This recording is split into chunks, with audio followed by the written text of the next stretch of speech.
Together,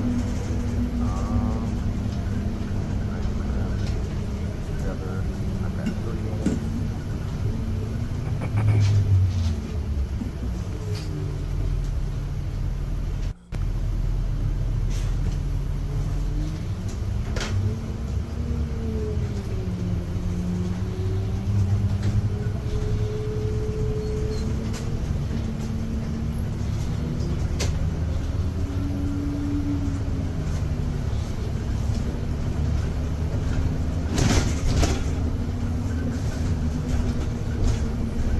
What up, though? Getting this music together, about to get the show started in about 3 minutes. Running a little behind, but definitely about to get this thing cracking. What up, though, Robbie? What's good with you, bro? Make sure y'all tune in to the website. What's going on, Angel? I hope everybody's doing well. I'm chilling, getting this music together for this joint.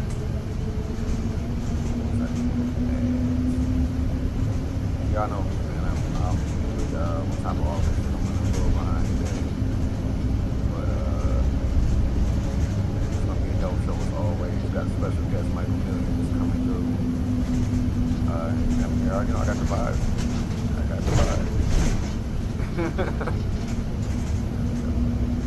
And your Instagram name, what's up?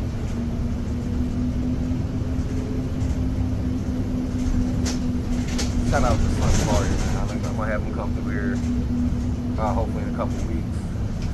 If y'all heard the show, you know what I'm saying, y'all heard the intro.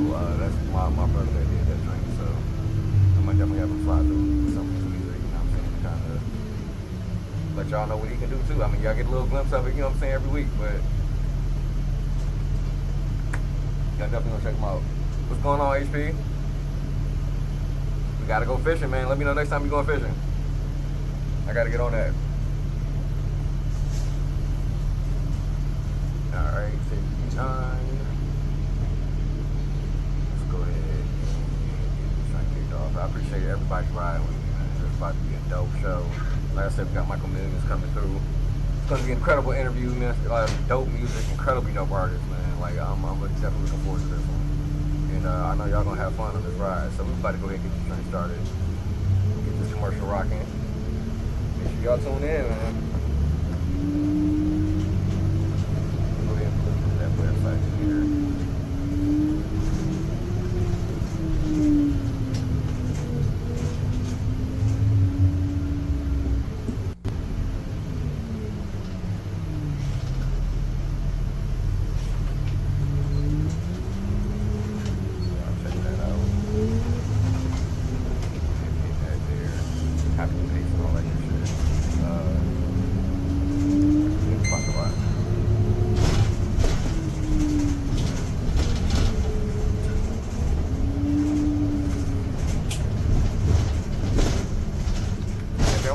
Definitely let me know. Drop it in the comments. What up, though, Slim? I was just talking about you, too, dog.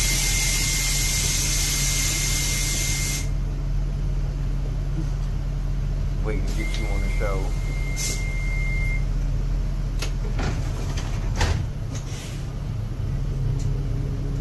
Check out all of that shit.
say what's up to the people. Appreciate everybody watching and tuning in. Go ahead and get this train rocking, man. It's always a vibe at the bus stop.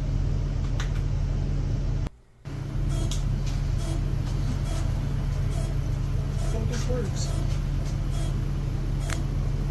We're ready.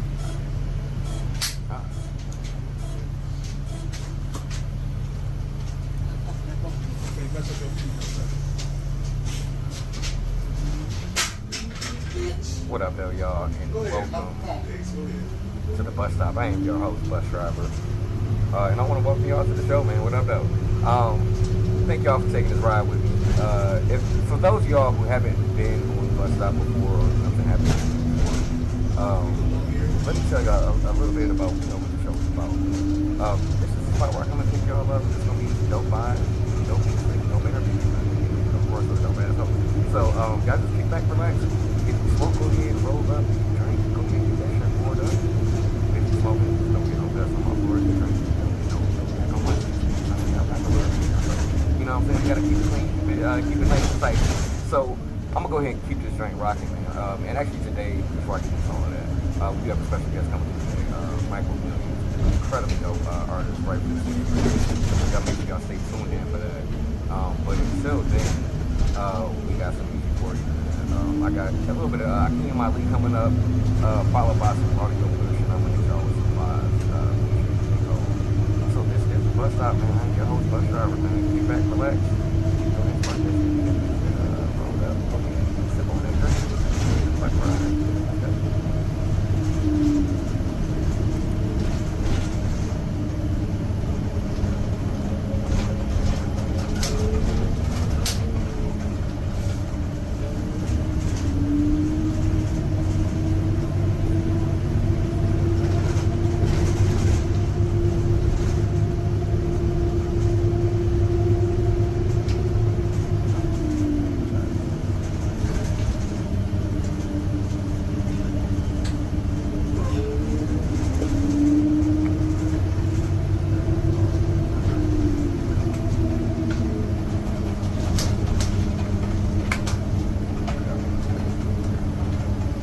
Dope shit about the YouTube and like the Instagram stuff kind of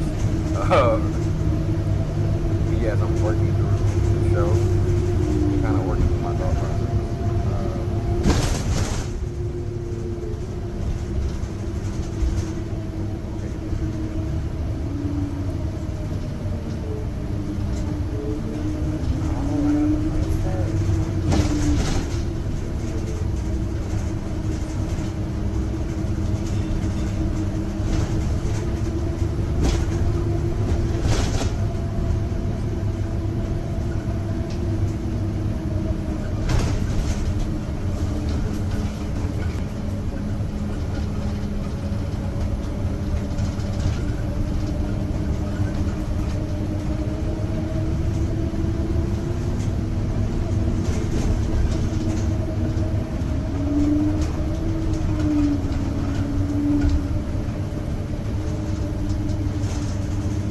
Oh yeah, it's a little smoking section. Fine, yeah, I feel that. I'm gonna start y'all off with something different.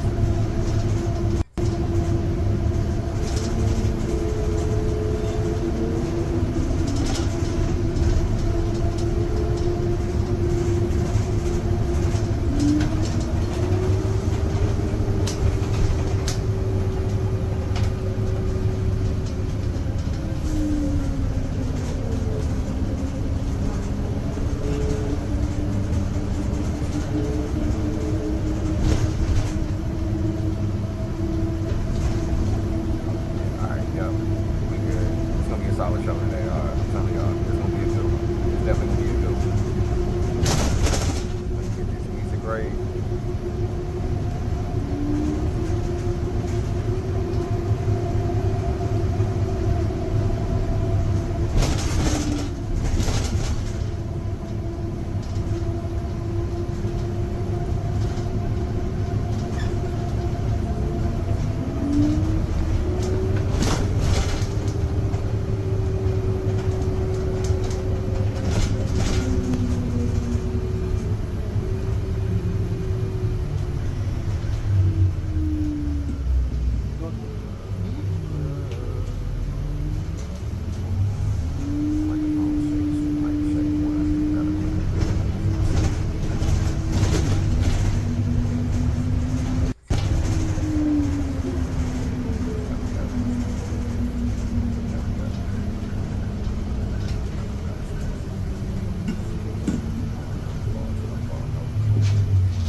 So I want to hit y'all. You already know one thing I've loved in here are original voices, playing the original versions of songs, playing songs that those songs and samples.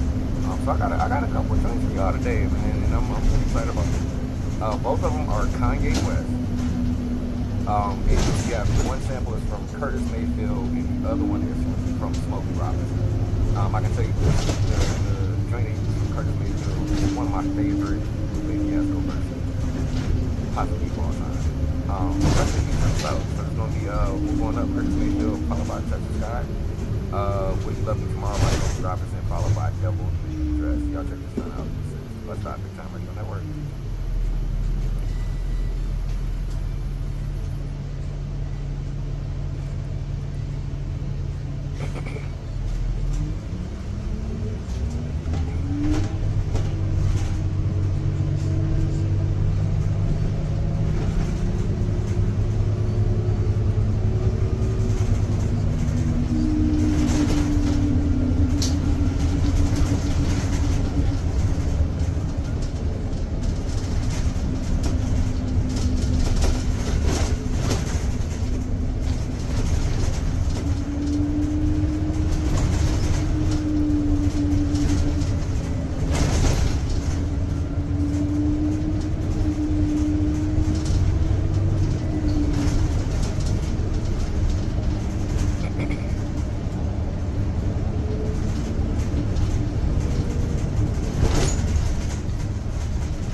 works.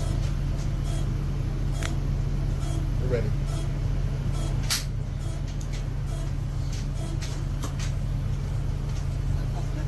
Okay, mess up your feet in a second.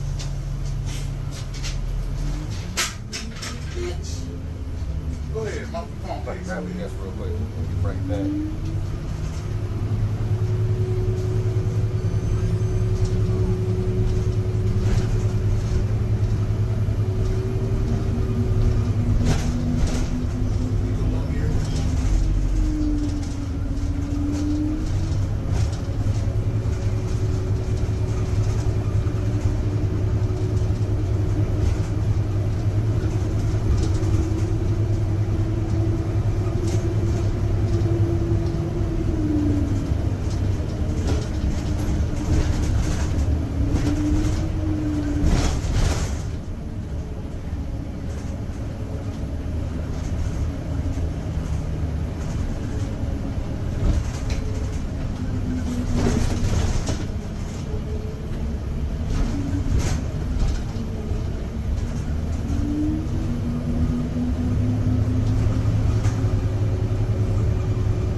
Actually, that's on the other side. It's right here. It's gonna be this phone right here. You wanna got it set up. Okay. So, as people are seeing, and then if you wanna live stream or anything, you definitely do that.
Definitely address Kanye West, featuring Rick Ross. This is the bus stop.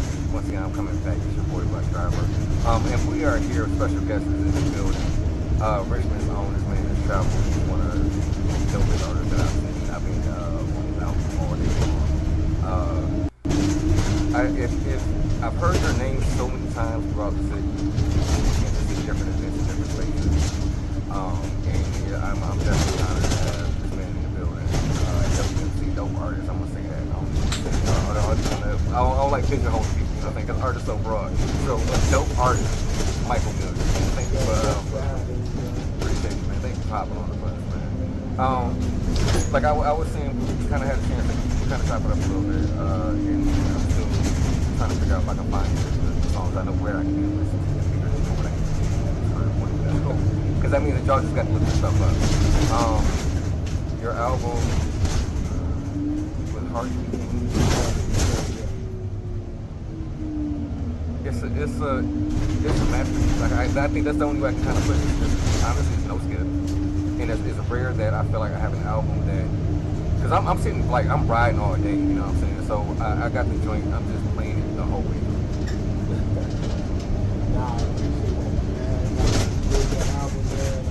Well, that's how I design all my work.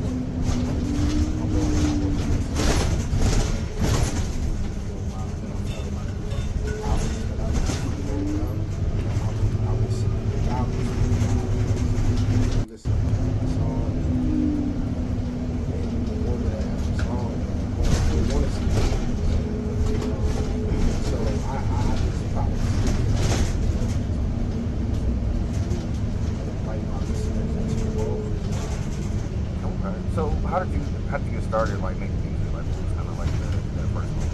Man, start. Oh man. I mean, it's a long story, but it's a short story. I think. Thank you for you know, everyone want to I've had a lot of time to think about this and get a more broader perspective. And I think this, I'm not going to think about that. This is my life path. This is what I've always been doing. Maybe this is what I'm here to do. This is why I'm on assignment. I think there were some pivotal times in my life that just kind of really real. But yeah, my mom and dad would tell me stories about how I would mess around with his component set, the stereo, not go in there and push buttons, and eventually I would figure out what I needed to do, whether I had to play or mess with the value, stop the tape, or whatever the case may be. But I'm also a student,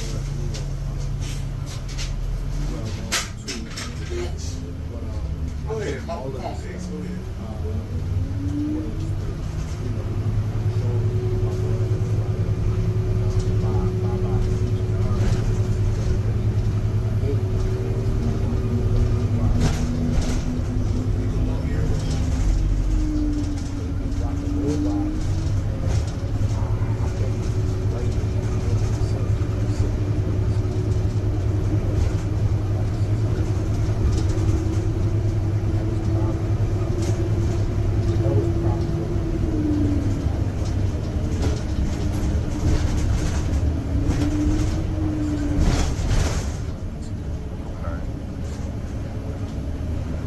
So as you got older, like, was there like a moment, whether it was like, you know, you were in the studio and you kind of sitting writing something, it was like, yeah, I got this shit, you know what I'm saying? It never was one of those one moment things.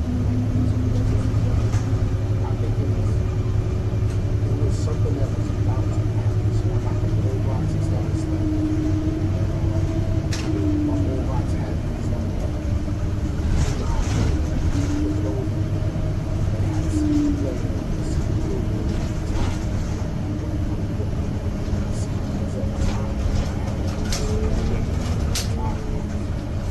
all the CDs, yep.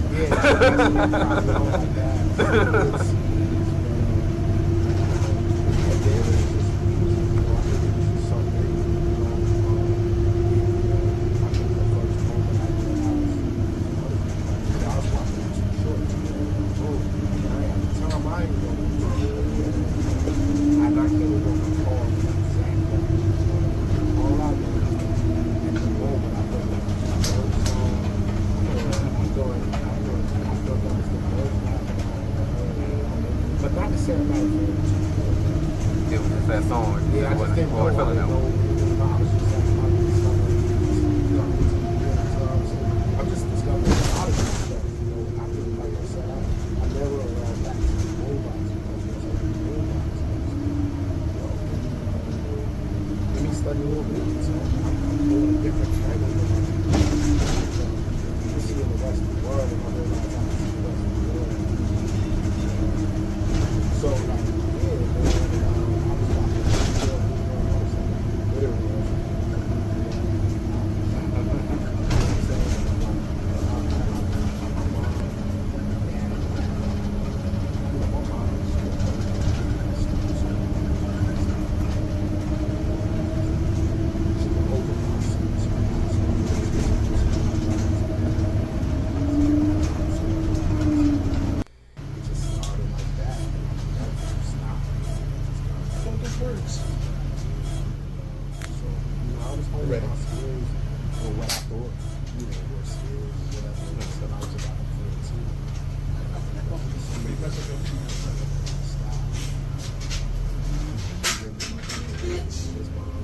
Go ahead. Probably know.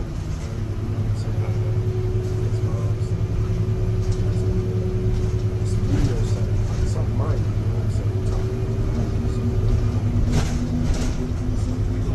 Right. The plug and play type joint, yeah. Yeah, but we was getting it done. That's what we were doing. So, like, I would hoop outside for a little bit, play outside. outside for a bit, but you know, as I got older, I wasn't going outside no more. We were, you know, my free time I was spending a lot of time in the studio. So I like at a young age was living a double life, like you know, just trying to be a regular kid, and then it's like, yo, I got this stuff I'm doing over here in the studio. So fast forward, by 17, I was signed to my first record label, and that was like fresh out of high school. Okay. But in the mean in between time, we was putting out music. Shout out to my brother Ray Will B, and just the whole clique, you know what I mean, that we had back then. Black Money Entertainment, gotta shout them out. It was just a bunch of us kids just rapping and doing about hip hop out here, you know what I'm saying, right up the street, you know what I mean, right in Manchester Middle School, right there in Manchester High School, right down there, we on Belmont once, you know, this is where I was just telling you outside, I literally got my name Across the street. And that's in just that the happenstance, I would say, is dope to me. You know what I'm saying? Like that you're here now, and that's where you got your name. You know what I'm saying? Shout out to Big Show, Stefan, rest in peace. That's where I got my name. I didn't come in the game with Michael Millions, and it was never about dollars. But I would go to the barbershop. My mans would play with my name. He'd be like Mike, and then it turned into like Mills, and then it was like. Then people would come at like, you know, it was different mics around, so people would be in conversation and be like, Mike who? Mike this person? And then they'd be like, nah, Mike Mills. Like, so it became, that kind of became my name. And then that started stretching out, and it was like, Millions? He would say it just like that, Millions.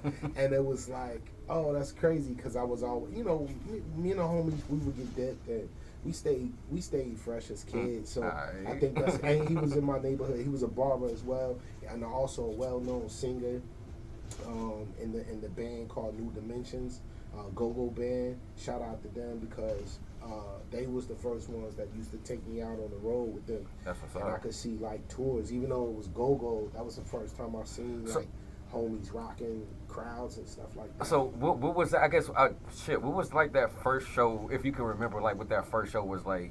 You know what I'm saying? You kind of going out on the road, and you know what I'm saying, you seeing like the atmosphere and like the energy. Well, and I seeing wasn't people on stage performing. like I was just hanging around because I was just a young homie. Yeah, just even in that, like, you know what I'm It saying, was like amazing for real. You know what I mean? Like, I just thought it was cool that like my mom was like, oh yeah, you could go on the road with them, and we going down south to like different schools because they was playing like homecoming and stuff like that. That's dope. And shout out to your moms for that too. Yeah, I just you know, definitely shout out to your moms for that. Yeah, I think about it. I'm just like, yo, man, you know, my family did a lot. Not really. I don't think intentionally. They just was letting me live, and I was going through these doors and these spaces. So yeah, man, I would hear about my mans and them going out and killing shows different places. So to get there and then see them doing their thing, and they all play instruments, and you know, that joint was just amazing. Shout out to my brother Lee as well. But yeah, it was just amazing to go out there and see them rock the crowd like that. And we was out of state, so to see that, and that's Richmond homies, we around the way, and then they come back to the crib and we all chilling. I'm like, that really was, that definitely, you know, turned me out as far as like, oh yeah, I gotta do it like this. I gotta see it like this. I knew that was my way to see the world too. You know what I mean? To like go different places and see the world through music. So I always was like, yo, if I do music good enough, I might be able to see the whole world. You know what I mean? If I write this music out just right. And I remember having those thoughts back then with them. You know what I'm saying? I'm like, dang, yo, they on the road. This is cool as hell. So if I can just get this rhythm real quick, like I could be doing this shit forever. You know what I'm saying? Like, I'm a kid. And that's kind of what it is. I'm not even probably. Oh gosh, maybe I was 16. You know what I'm saying? Like I might have been 16 when I'm doing these things. But you know, I try to tell people like, yo, at 16, I'm 40 now. Like I'm 40. I just turned 40 back in November, so I'm about to be 50. But right, I dig it, yo. I just turned 39, so I definitely. You know what I'm saying? But back then, when you think about like the fact that you know, I look back over my life and the things I'm about to do and the things that I've done, and I look back and I'm like, yo, at 16, I had already earned the respect of my peers and my community, as far as the community that we had, as far as music or MCing or music that it wasn't this large scene, you know, back then. You know, you had things going on, but it wasn't like and It wasn't I like might blowing have up just like been that. too young to experience it all. You know, because, you know, of course, Skills and Lonnie and them and the Super Friends was laying down groundwork early off, but they were also my peers. They knew me as a kid. I knew them about. I was already known with them, you know, by the time I was 16. You know what I mean? So by the time I was 16, I had pretty much rubbed shoulders with all the known artists, or to what would be major artists, or influencers, or even peers and contemporaries. You know what I mean? At a young age, I met a lot of people at a young age, and so when I look back, I'm like, yo, that's crazy that, you know, I covered a lot of ground that way. So by 17, I had a record deal. So Okay. and I was That's signed dope. to Downland Entertainment, and that was a interesting experience, a beautiful one. It taught me to be it taught me to be the best recording artist I could be. It taught me a lot about the industry. It taught me a lot about people and the game, and taught me a lot about making music. You know what I mean? Not just rapping, but actually making music. So with you saying that, I do have a what's something that you would tell, and I should have kind of saved this towards the end, but something that you would tell somebody who's coming up in the game now, like something that you feel like you've learned thus far, like what's like one or two like jewels that you would get up. Man, I got mad. I can't even do the one or two jewels, man. Like, Give it to the people. I'll give you one though. I'll give you one. Believe in yourself. Okay. You know what I'm saying? Like, believe in yourself. You know, believe in God, believe in yourself. But you know what I'm saying? Like, that's the number one thing. You know what I'm saying? Like, if you don't believe in yourself, and it's as cliche as it sounds, and it's like regular as it sounds, it's really the only way through the door. You know what I'm saying? Like everything happens because you believe. You know what I'm saying? Whether you believe, what you eat today? Damn, what did I eat today? I know I had some breakfast this morning. Yeah. No. All right. So what you had for dinner last night? You had what you had? Oh. You remember? I had a hot dog and some chips. Oh, man, messing up that analogy. Oh man. All right, I get. I looked the night before. I know I had. What was it? Pork chops, some mixed vegetables and rice. Oh, all right. Oh, That was like yeah, a that's Sunday good. dinner Yeah, type. oh yeah. Because I actually went to Did my you aunt's make crib. it? Yeah. No, actually my aunt made it. My aunt, But my you cousin. knew your aunt was cooking, right? Oh yeah, yeah. She told you what she was cooking? Absolutely. Before you got there? Mhm. Here we go with the story. So, this is how the belief worked, right? And as simple as this, I try to break this down to like something common like food. So your aunt calls you. Shout out to Auntie. She calls you. She said, "Hey baby, I'm about to be cooking these pork chops and this mixed vegetables and this rice and all this You coming over?" And you like, "Oh my God!" And she's talking to you. You visualize it. Mhm. You see her house. I see the You know what I'm gravy and saying? everything. You smell the food. You already know. You done been there 1,000 times. You know the motion, and you know the plate gonna be hitting.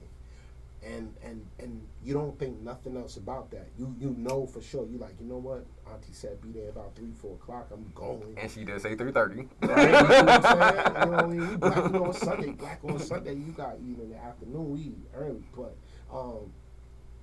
but you get there, and just as you expected, you can smell the food from the door. The family at the crib. And it's already ready for you. You sit down to eat your plate. First bite, you close your eyes. You like, wow. Were you there? That's what I'm trying to figure out. Nah, I just know because when you believe, right? Mhm. That's easy that's an easy story to tell about belief. It's the disbelief that you got. The connects be off. But like when you believe, and I'm just showing you something. But like. So, but it was just as you imagined it. Just like she told you on the phone, "That's what I'm doing," and you imagine it. It was good to you, right? Mm-hmm. That's like a simple form of manifestation. Like, and I don't want to go too far deep on that subject, but believing yourself is that simple. Breaking it down to food, like thinking about what you want for food and then going to get it and it being good to you. That's a manifestation. You know what I'm saying? That it doesn't have to be good for you. This store doesn't have to be open when you go there, but But something about when you thought about it and believed in it was going to be yours already. You got The there, it was there. universe and God opened up the doorways for you, and it became real. And it happens every day, and we do it with food, and we need to do it with our dreams and our intentions. You know? Absolutely. So when I tell people to believe in themselves, I'm like, yo, if you put the same amount of belief you have in going and get a sandwich or going to your aunt's house and she telling you that she gonna have these pork chops ready, you put that much, not even that much faith. You know what I'm saying? Really, you could put sprinkle mustard seed right into what you believe in. Everything can happen from there. You see That's what I'm facts. saying? And that's so I don't really like to go down and be like, yo, you need to write your music like this, or you need to dress like this, or you need to stand like this in your pictures, or you need to lose this weight, or you need to gain some weight, or no. You know what I'm saying? Like, believe in yourself. That's it. What do you want to do? Most people don't know what they want to do. They don't know what they want to wear, eat, go. And I try to tell people, like, when they want advice or what's one thing, it's like, yo, know what it is you want to do. Yo, if you want to do this, believe in that and do it. You know what I'm saying? You will do it. You know what I'm saying? And I just operate my whole life off that whole thing. So it's like, to tell people anything different is kind of weird, but I gotta tell the truth because this is how I operate through life. I believe in myself. I believe in my peers. I believe in God. I believe in everything going on. I believe in my ideas. I believe in things. You know what I'm saying? So belief is very important, and believing in yourself is like the only thing that's going to make you successful in life, in the world, in the afterlife. You know what I'm saying? That's it. You know what I mean? And I think the beauty of it is and it's not necessarily job related or what it is that you, well, I don't want to say what it is that you do, because I look at, like, all right, so I'm on the radio, yes, Yeah. but I understand what my purpose in doing this is. Yeah. You know what I'm saying? It's not to, because like I tell people all the time, I want people to hear these shows. I want 1 million people to hear, however many people. Like, I want that to happen. However, there are questions that I have as a fan. I feel like there are things that aren't necessarily talked about.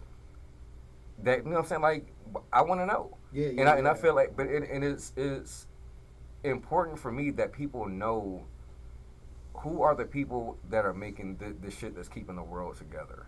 Right. That's the way I look at it. Because I always use the pandemic as an example. So a majority of people were at home doing what? Listening to music, watching movies, playing video games. You know what I'm saying? Like, that's what a lot of people were doing. All of that is art. Who are the people that are doing these things that literally kept people from going insane and saved millions of lives? Right. It's important that we know who these people and are. We gotta talk about why they gotta take art out of school. Exactly. You know what I'm saying? Like, dog, everything is art. Absolutely. Everything. Absolutely. Like, everything in here. We in here right now. Somebody had to design everything in here. Mm-hmm. Everything. You know what I'm saying? And everything is I can tell you that's one thing I've loved. I was actually talking to my brother about this the other day. I love about living in Richmond. And some people, you know, at certain spots that might be graffiti or whatever, you're going to see some artwork damn near anywhere you go in the city. Nah, yeah, now you will. I mean, like I said, I don't think it was. I mean, I ain't gonna say I don't think. I'm it glad, wasn't always like that. But I'm glad that it's getting to that point. It's gotten to that point where, like, and I'm not saying it's gotten to that point like in the last 2 years or anything, but like growing up, it wasn't that. Now, like, I know when people are here, they've been here for about 10, 15 years, however long. They're able to see, like, you see the difference. Rise of art everywhere. You know what I mean? And I think that's incredible that people even. I mean, I talk to a lot of people that just come here. They actually move in here. I don't think people even know that Richmond and this area is one of the fastest growing cities or regions in the whole country. And people are coming here in droves because of art, food, music. Yep. You know, absolutely. The tourism stuff is cool and all. I mean, it's definitely cool, but I mean, you could go see all of that stuff. It's the creative thing. It's new art. It's new music. It's new things. It's new food. We got really some of the best chefs coming down here and popping up joints. Some of the best chefs popping up new restaurants and elevating the cuisine out here. And I feel like you can. That's one thing I've always said about Richmond. Well, now, well, I mean, of course, it's been more of that lately.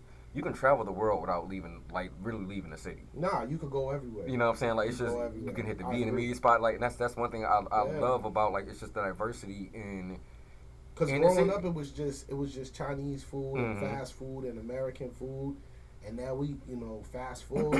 we got Jamaican food, Mhm. and shout out to Karina, Jamaica House and Karina Smith. Karina, I love Legendary. ya. Oh my God. We still pray over them plates twice. Hey. But yeah, but and it's institutions like that was coming in and exposing us to the rest of the world, Mhm. and allowing way for the Vietnamese, and I mean not even allowing the way, it just opened us up to even trying and going to the Mhm. other side and allowing those other cultures to like spread out like we were spreading out, and I think that's what's making Richmond beautiful in the real time. A lot of people used to talk. People still talk down about Richmond. I'm gonna go somewhere Man. else. I'll be like, All yeah, right. you gonna go there and be bored too, Mhm. cause you bored. And that's the killer with me. Like oh, it's nothing to do in Richmond. Like that means you just Yeah, in the you house. just don't do stuff. And that's cool too. You know what I Because- mean? Not everybody posted. Some people want to be entertained. Mhm. 24/7, and they'll never be entertained. You know what I mean? And that's- They'll that's- be man. insatiable. You know what I mean? And They'll be hard. They to, definitely to missing out please. on some. Because honestly, like that's my thing. Like and people who know me, especially with a free event or something that's gonna be $5-10, bro, I'm in here. Yeah. You know what I'm saying? I would take because if I got to play a dub at the door, I'm probably not gonna buy a drink. I'm just gonna sit there and chill. But if I'm paying $5, oh yeah, I'm gonna get my drink. Yo, You know what I'm saying? what? I'm I more don't willing to know. spend that bread. But it's I get in a lot of conversations about how Richmond the scene is, right? Mhm. So like back in the day, we had a bunch of clubs and people paying whatever to get into those Mhm. clubs. I never was heavy in that scene. But then when you got to the music side of things, it would be like cover charge be like $5, $10, but you were seeing dope bands and you Mhm. would see good rappers, but the cover charge wasn't crazy and people would come in only because it was cheap enough. They could spend a bunch of money at the bar, and have a good time and go home and say they got entertained. And I think as things grew and I think people got a little greedy with it, but they would raise the price. And I'm like, nah, Richmond people, we like our fun and our drinks Mhm. cheap. You know what I'm saying? Mhm. We want a lot of good ass entertainment, but we want it to be. We don't want to Inexpensive. Yeah, Right. And I get that. I can understand that from where we are from and what's here. Like if you go to the food spots that's downtown. I mean, yeah, it's pricier now, but back then I used to go to Sidewalk and eat oyster baskets for like $9. You know what I mean? And then you get a few drinks. I mean, we used to. I mean. I would call it balling out. I mean, we would just buy drinks for everybody and eat food. We didn't even care. And the bill would be like under $100. And Exactly. We, and you now, had a good night. You might go on a little hot date or something and Sidewalk. That joint might cost you a ball just. Nah, and when you just when like, you step out the damn. house, you can spend $100. So Yeah, that's what that is. Yeah, you leave the You're house. already and about 50 in the hole. Yeah, you in the hole as soon as you set foot out the door, man.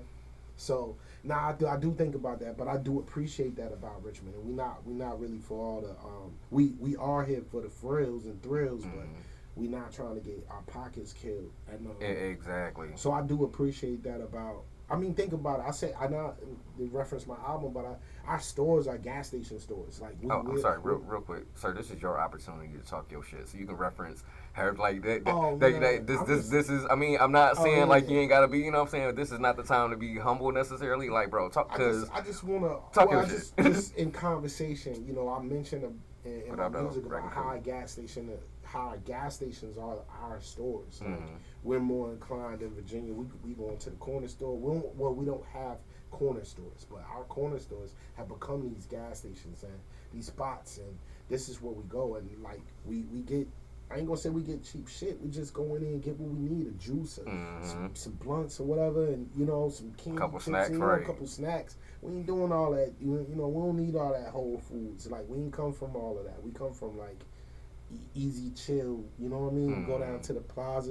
You might go down there with your grandma and go to a couple stores and getting the food, catching the deals, getting the sales, eating good on Sunday.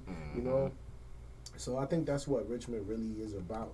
Like good times. We ain't really trying to go broke doing it though. Exactly. Like I feel like it's a it's a good balance of a city.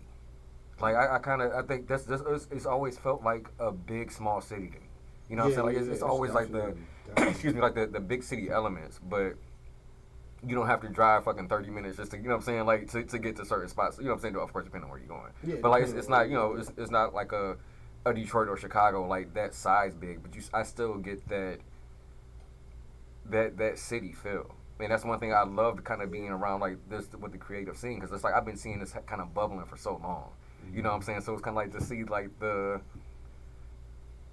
it's little stuff. Let me put it like I think this is the only way I can make it make sense. When I see people doing wheelies down Broad Street, Right. I'm like, yo, this shit feels like this is it right here. You know what I'm saying? Like I kind of Oh like if it man. was almost like just that one thing that was missing, like that in a 24-hour like corner stores. And I feel like, you know what I'm saying, it may be some, more of those, but like other than that, it feels like it's the crib, Yeah, yeah. and that's a lot for me. I Like think that's a lot for me Richmond to say got that. that. Yo, I think Richmond, like Virginia, period. You know what I'm saying? But Richmond, even more specifically, is responsible for way more than we know. I think a lot of I've been to a lot of cities that felt similar to Richmond, Mm. and a lot of times people are like, "Yo, why you move here?" And I used to live in other, be in other states for long periods of time, chasing down this dream, and I've been around. I go to different, I've been to different states. I love the Detroit. Hold on, shout out to Detroit. And that's what I was gonna ask you. That's another Shout question. out to Besides, because I Detroit. know the crib is the crib, Yeah. but what's one of your favorite places to perform, or where has been one of your favorite places? Oh man, I love playing in. I've loved playing in New York. That was cool. I love playing in Detroit. I had the opportunity to play there on my birthday one year, Oh, that's and not ironically, but coincidentally, my one of my distributors, Trash Fuck Records, is actually out of Detroit. And Okay. so a lot of my cassettes and physical hard copies that come out, they actually hit Detroit first, and then they come down here. Like, but the distributor puts them in record stores up there first. Okay. I love Detroit. what's up. I got a lot of love for Detroit. They show a lot of love, and What up, dog? yeah. So I had a lot. Shout yeah, out to the what city. up? Yeah, shout out to them, and yeah. So yeah, I like Detroit. I had me and Nicholas F had a lot of fun out Whitesburg, Kentucky. That might have been a really odd, fun show we did. I had fun out there. Shout out to Whitesburg, Kentucky. But everywhere else, I mean, like it's a special thing to go different places and play your music and people respond or know it already, or you're signing, autographs or So, tapes and shit. Like that shit is like cool. What I mean, I don't take it for granted. I think so it's cool. if you were, and I kind of feel like this, I'm making since you 40, I'm 39, I'm making kind of old people jazz. But if you do remember, the first time like you were on stage and you spitting, like, you know what I'm saying, you doing your song and the crowd is like rhyming with you, what was that like? Like what was kind of going through your mind like when that happened? Yo, story time.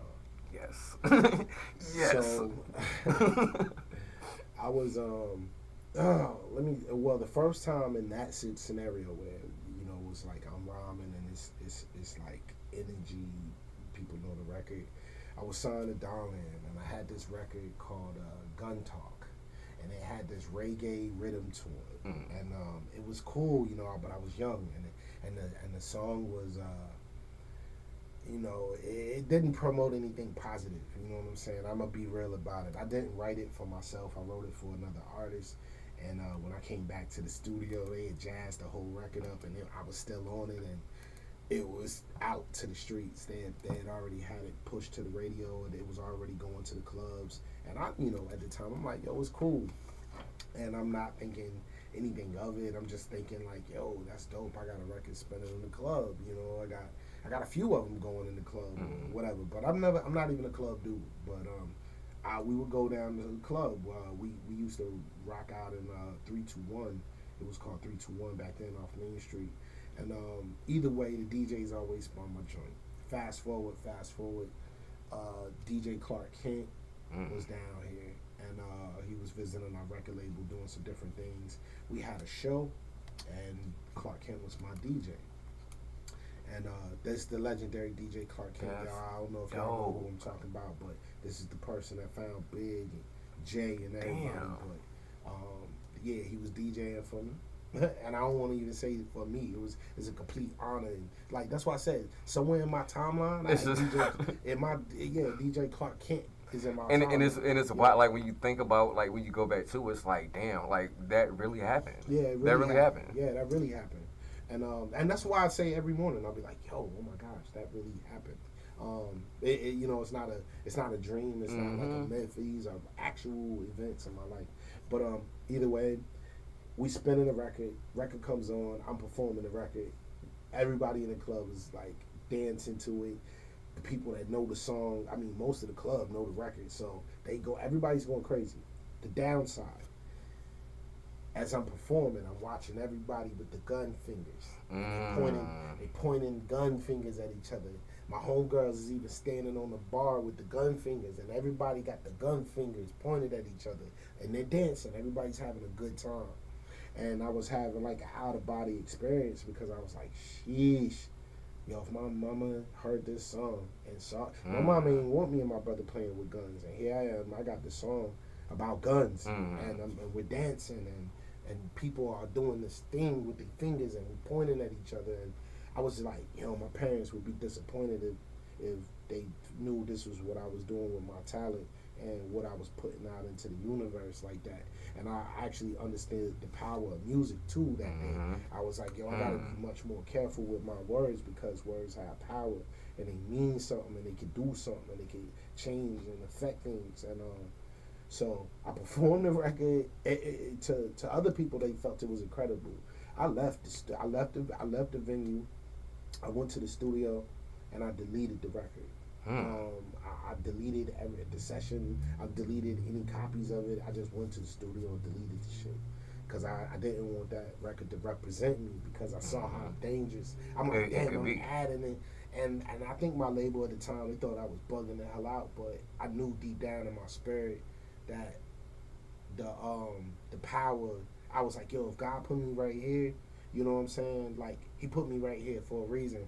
And I wouldn't have had that out-of-body feeling or experience if he didn't want me to see it that way. And then so while you saying, like, the first time it happened, yeah, that would have been the craziest time. It probably would have took the average artist, and they would have or the average rapper. I'm gonna use we gonna flip on those. Understood. Terms. Because I was a rapper, you know what I'm saying?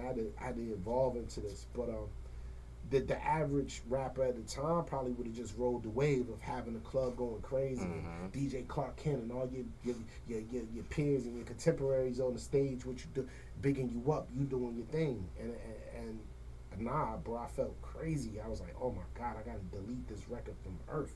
I went to all the rest of the DJs and I asked them very politely never to play the record again. You know what I'm saying? Like, so that was my first experience of having that energy, but I felt like it was a revelation, like it was something I needed to see so that I could be more mindful of how I use my words.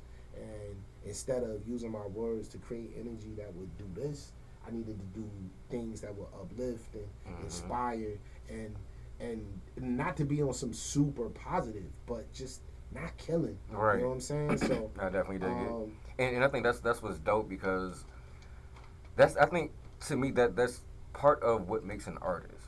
Where it's like you understand the power that you have. Like that's one thing. Like I said, we're going back to that understand who and what artists do, because that power, that ability, that talent, I know it's heavy, but it's absolutely necessary. Yeah, it's a weight. Absolutely when necessary. You realize the power of words. When I didn't realize the power of words until then. Like up until then, I've been using the English language. You know how I wanted to use the English language, but when I saw it in that moment, and I was responsible for that, and that was my record, and that was my ideas, I knew then. I was like, well, also, I was like, well, if I could do that, if I could touch people like that, I could touch people. Period. Like that was just. It was a few things, but I had to tell people. I tell people my story because I be trying to push artists. I be trying to push people to be who they gonna be, who they gonna be themselves. You know what I mean? Mhm. And that was a moment in time where I should have been myself and not did the record. You know what I mean? Not have like allowed homies and my to put that record out. Even though it didn't represent who I was and how I felt or the family I come from. You know what I'm saying? So that became important to me. You know what I'm saying? I can definitely dig that. But from that show. That's kind of, but and so I mean it was a necessary experience. Yeah, Absolutely yeah. necessary It was experience. definitely all experiences are, but some just have more weight on them, Mhm. and they're turning points. So like I have a lot of turning points in my life that made me better.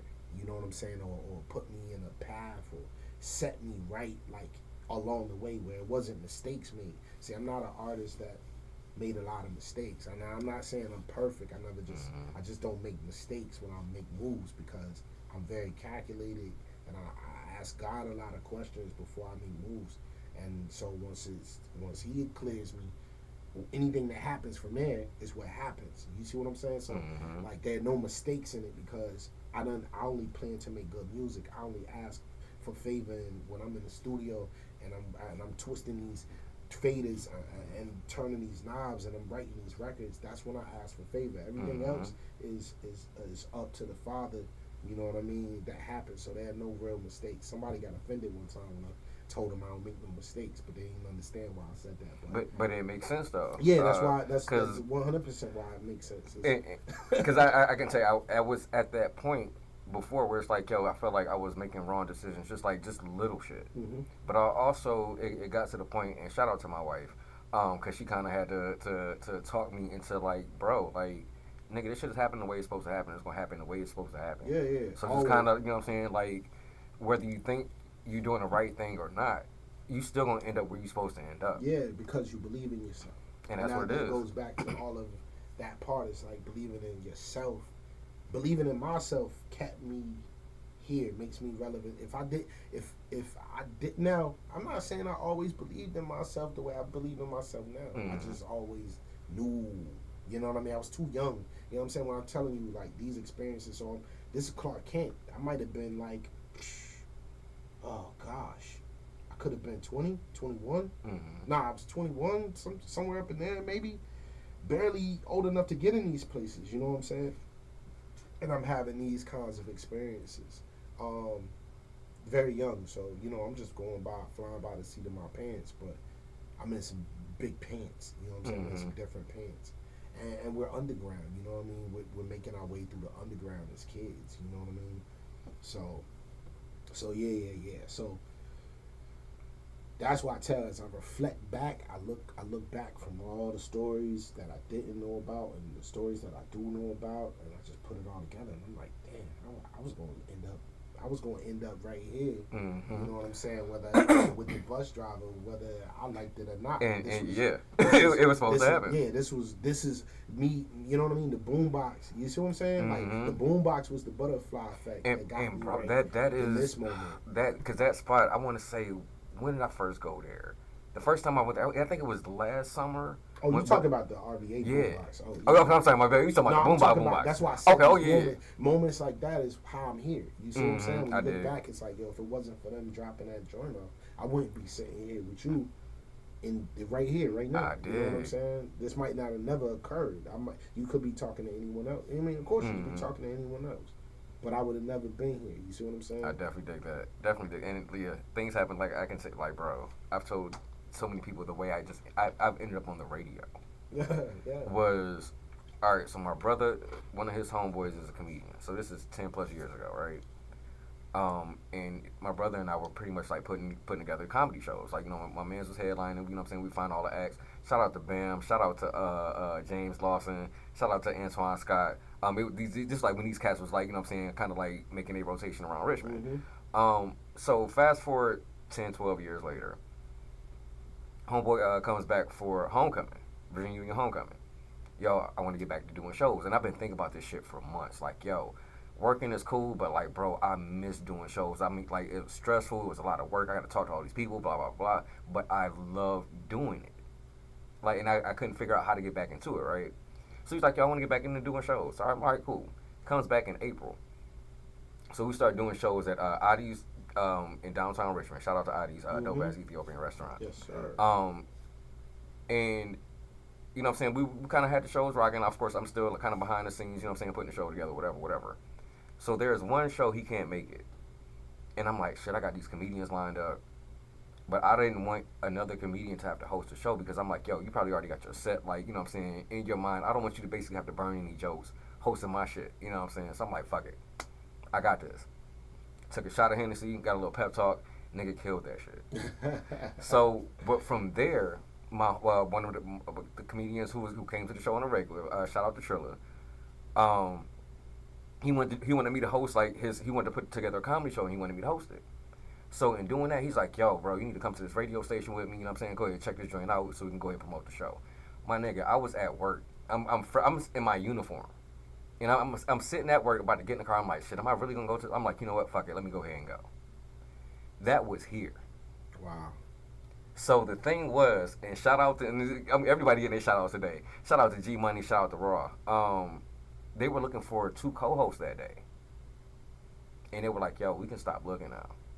So this was October of September, October last year, and we've been rocking since then, man. And I've had the opportunity to talk to people like you and to actually talk to amazing artists, man. Like this is you know, and bro, this is my dream, bro. I can tell you, it was a concert I went to in 2019. One of my favorite groups is the Foreign Exchange. Okay. Phonte from Little Brother, Nicolay is a cat from all right, so you know. So Nicolay had a performance downtown. It was like 30 people in there. But they killed the shit. It was Nicolay and the Hot at Nights, and they killed that shit like it was 300 people in there. Oh, man. So at the end of the show, he's like, yeah, you know, come over to the merch table. You know what I'm saying? Come over, talk to us, blah, blah, blah, blah. Tell us where you're from, have a drink. I'm so glad, and I feel like this happens to me every time I tell the story. When I say I was in tears at fucking 34 in front of this man, because I'm like, yo, you've made songs where it's like, yo, my day is fucked up. Right. And I hear this like, well, damn, it's not that. And to actually talk to the person that made that. And he was like, yo, I'm not Jay-Z. I don't play 30,000 people stadiums. But your reaction is the reason why I do what I do. Bro, I've had that same encounter. So from that, like, that's why I want to talk to artists, because I know what it does for me as a fan. Yeah. What an experience like that, what does that do for you as an artist in your creative process? And just like, it's kind of like your... I've had many experiences just like that. Where people have told me I've gotten them through some dark times. I've gotten them through some happy times. Some people have quit their jobs, left their relationships, gotten married, expanded their family, moved out the country. And I meet these people, and they be in tears, but I really be about to cry too, because I'm like, I'll be like, yo, cause you feel the responsibility. You know what I mean? You feel responsible for your fans now. You feel responsible when a stranger tells them your record kept them alive. Yeah. Right? So yeah. Now you like, I've released plenty of music, but I haven't given my fan base another album, another body of work. And I think about that kid, or I think about that person, I'll be like, yo, I hope they still alive.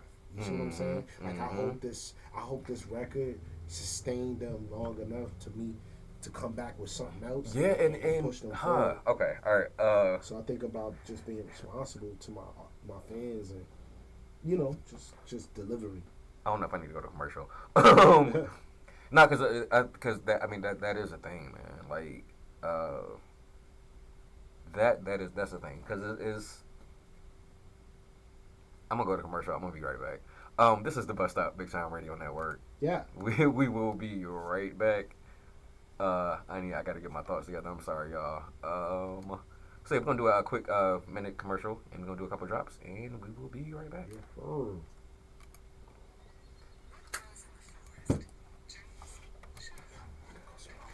So, I'm not an artist, but like, bro, like this is, I'm telling you, like this I love this shit. This is art is so fucking important to me, man. It is, bro. It is so incredibly important. It's the most Like important. when I say that shit has saved lives, it saved lives, Yeah, man. man. It has. It has. It does. And that's what I mean by that. Like when I tell people it's like, yo, you gotta be responsible because you don't know how you affecting people and what they need, and then you become what they need. You know what I'm Hmm. saying? Then you don't want to do gun songs. You don't want to kill nobody. You know what I'm saying? You don't want to. You want to make sure those people that you know looking out for is doing their thing. You mind if I step out and smoke right Oh quick? yeah, hell yeah. We gonna actually go. I'm gonna go ahead and put on a couple of songs and then we can come back. I gotta Nah, get my that yo, I shit's gotta get a crazy. I gotta get my shit Can together. I borrow a lighter, Yeah, I please? got you. Thank you. I didn't bring my light. And this was a dope interview too, I man. Thank appreciate you. you, man. Thank you. You raised me. Oh, all right. Yeah, we're gonna rock a couple of songs. Well, damn.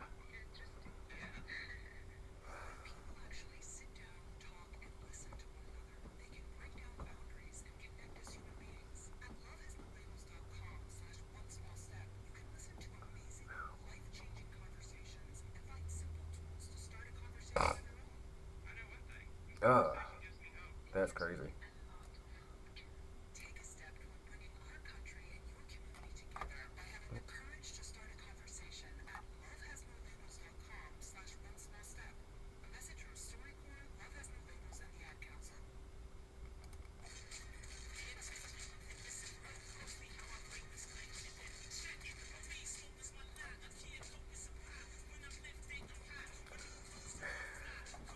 Shit, that's crazy.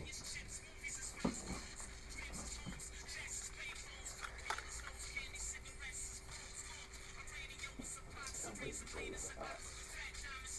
Oh boy, that's over with.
same song probably did play twice.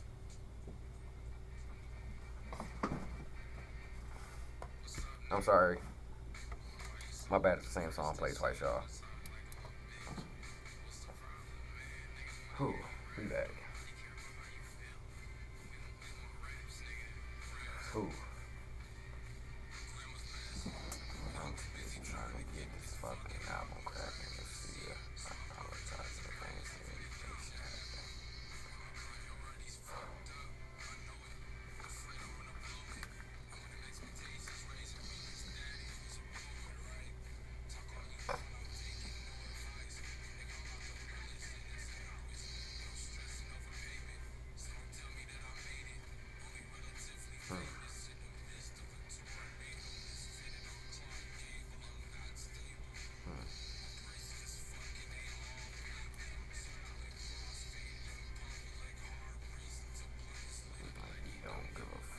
Thank you, bro. No, we ain't done yet. We ain't done. We just taking a little break. We coming back. Don't worry.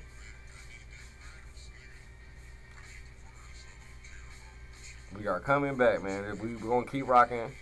We still got some time, you know what I'm saying? So stay tuned in, bro. Definitely stay tuned in.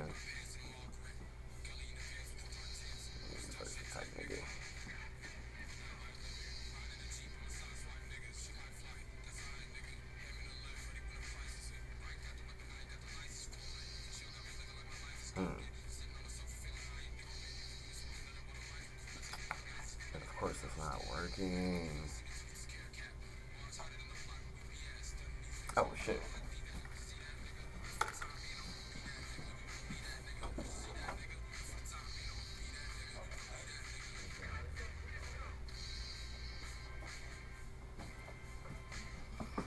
What up, though? What up, though?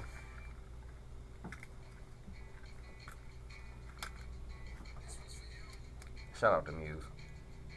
This is Tribe, Boz featuring J. Cole.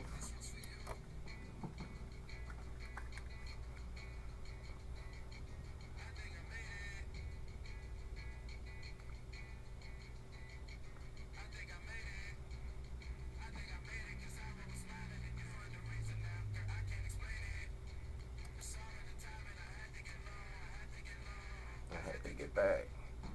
I had to report. I had to get fast. 'Cause you just that, you that. And I found true. Amuse you in the booth with me. Tell me, girls, you don't want a diamond. My daily reminder, holla at God. Like, where did you find her? Good looking, my nigga.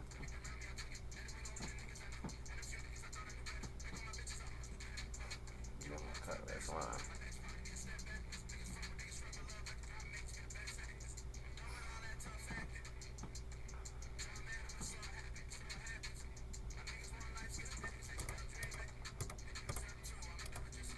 I think I made it.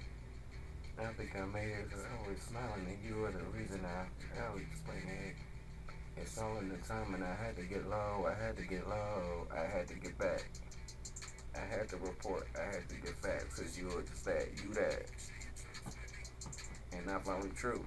Amuse you in the booth with me. This one's for you. This one's for you. I'm elevated.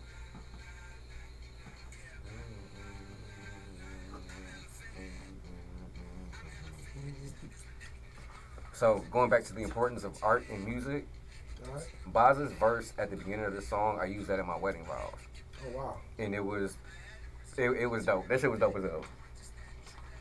But I mean, that was the best way for me to say what I wanted to say. I ain't know how to say it, so Yeah, I feel sometimes I feel like I rap better than I talk. see, like You know, I because feel like I could get my points across much more clear if I rhyme them. I dig it. Huh. What up, Doug Lamar?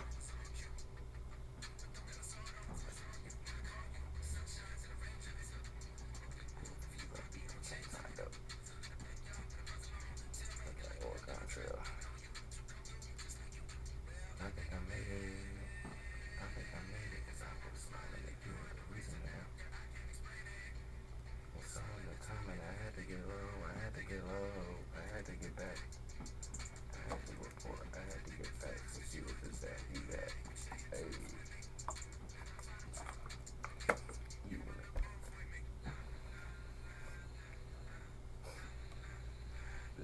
you. This is you. Alright, we'll come back after this.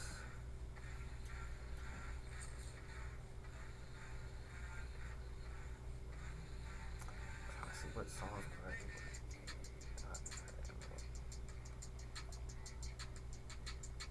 Alright, so excuse me, I do have Thinking of You and The Drink with Trig. Arthur that's Ashe what's up. Boulevard. So I do want to get into. Yeah, they're gonna have to. Oh my god, that's why I'm mad. I can get these drinks. I was just thinking about my grandma too, man. There we go. And see that was it was crazy because I'm sorry, we are back, y'all. This is the bus stop. I am your host, bus driver. We still got the homie Michael Millions in the building. Yes, yes. Yeah, I just had to take a quick break. You know what I'm saying? Kind of get myself together because art, man, and I once again I appreciate what it is that you do, dog. Like the care. I think that's what I always look at. Like from the story that you told of kind of understanding the power of your words. Yeah. It's the care that you put into what it is that you do. Like I even like down to, you know what I'm saying, the beats that you picking in because that's one thing, like I said, with Hard to Be King, y'all gotta check this album out. Yo, Y'all gotta check this album out. You know what's crazy about that album is, and I don't want the listener to feel like that joint came out yesterday. The beautiful part about this album is that it came out January 2018, and it's still moving as if it came out yesterday. And that shit rocks top to bottom, man. Top to bottom. I talk to people about this album in the new way, you know what I mean? And they haven't had it, you know. They're just discovering it, and I love that too. Cause you would think like it sounds like you just dropped it. Like that's what's so dope. It sounds like you like it just dropped. Yes, you know what I'm saying? Like it's still art should be timeless, right? Absolutely. Like it could embrace time, you know, it could represent time, but it should last the test. You know what I mean? And I'm not trying to say everything I've ever created is done that. No, not every record leaves the studio, but when it comes down to making art, this is what we aim for. You know what I mean? This is what we should be aiming for. You know, is what's going to happen after we live our 100 years. You know what I'm saying? No, I joke a lot too. I've been very serious this interview, but I do joke a lot. But yeah. So what's going to happen after we live this 100 years? Because I'm trying to go triple platinum. But after that, how they going to know about me for 1,000 years? You know what I'm saying? Like you know, I want to be known like that. You and know if you want to know about Richmond, get like, that Michael Millions.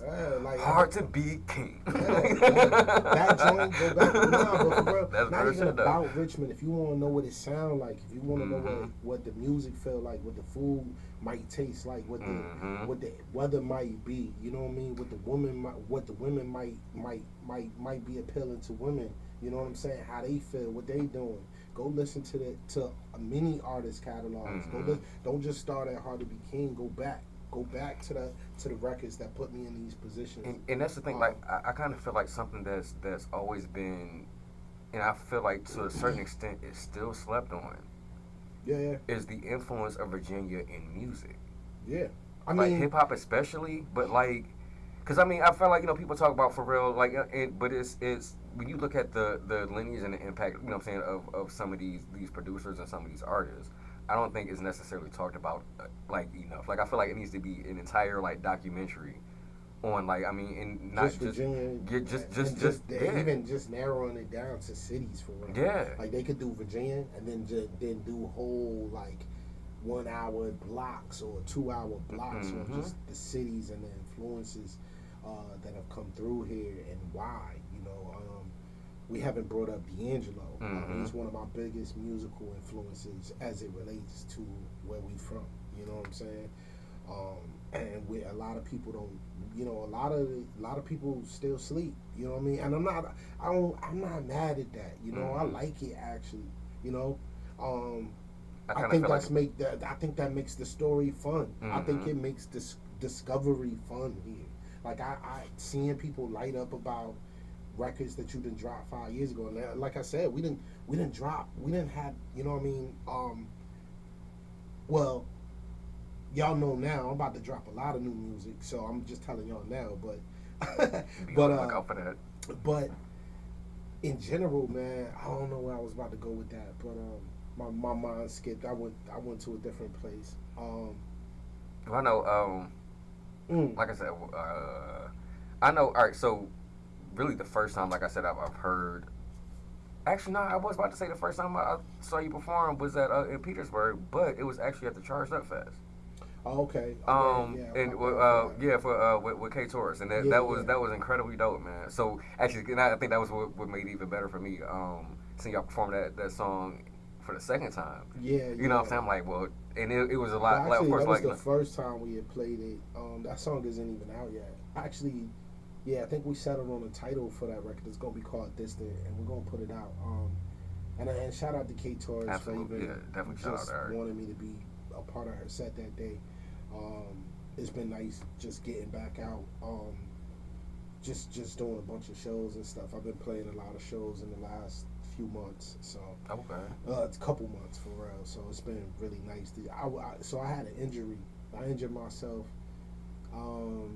February 29th, and I couldn't walk and stand and sit and drive and eat food like comfortably Oh wow. for like, oh gosh, like it felt like 3 months. And so the end of May was when I was really back on my feet and able to get back out. So I immediately started playing festivals and shows. That's what's up. I just been Now- back outside because everybody, I'm ready to give new art. So I'm more visible. And we definitely glad to see you doing better, man. Definitely glad to Nah, see you God doing is better. good. God is the greatest. Absolutely.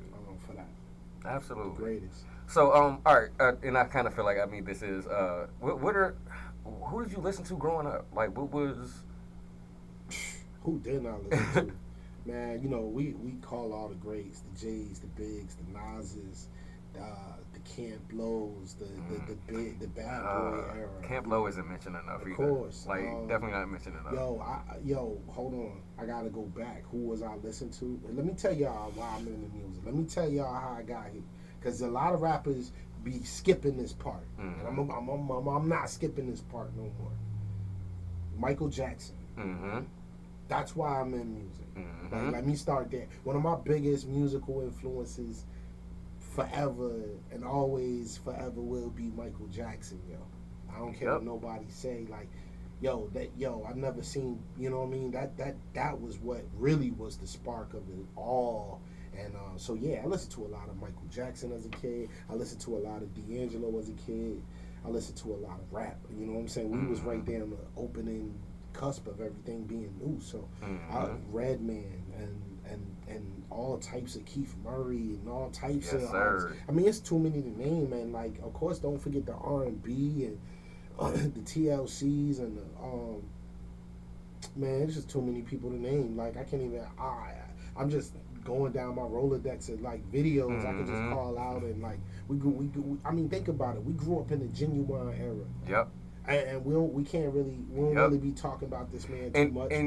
And I don't understand why we don't. You know, huh? But that's probably why we don't, because of like, you did have acts like R. Kelly, but like Genuine, No, I ain't gotta X him out. See, I'm gonna be careful about that. No, I'm saying acts like, like other musicians, you know what I'm saying, like kind of doing that R&B stuff. We in a sensitive time and we do gotta be careful about it. But we definitely came up under the tutelage and the experience of Robert Kelly. You know what I'm saying? And that played a major role in music. Period. You know what I'm saying? I'm not condoning anything. I just don't want to. You can't take away from the musical. Like I don't want to take away from these things that actually molded many artists into what they became. You know what I'm saying? Like if it wasn't for R. Kelly, we probably music wouldn't be the same. So I'm not like trying to overhype him. I'm just.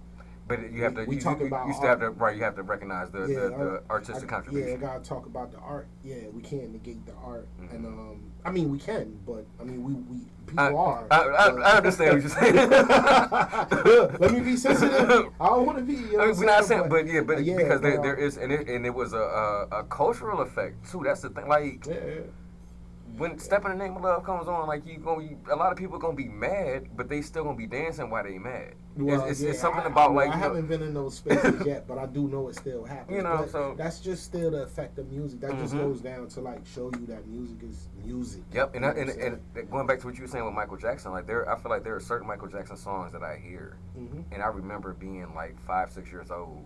You know what I'm saying? Like my parents actually playing like the actual record. You know what I'm saying? And me hearing like it's just, that's why, for me, artists, music, all of that is so incredibly important. Definitely. It's because not everything like art. Food is art as well. Like I mean, Food, yes. you know what I'm saying? Like Food, that's yo. and that's I'm gonna ask you the question that you know what I'm saying, because I feel like this is a good question. But like food is Art, completely. Because I like watching chef shows. For sure. You know what I'm saying? And it's just kind of like you eat with your eyes first.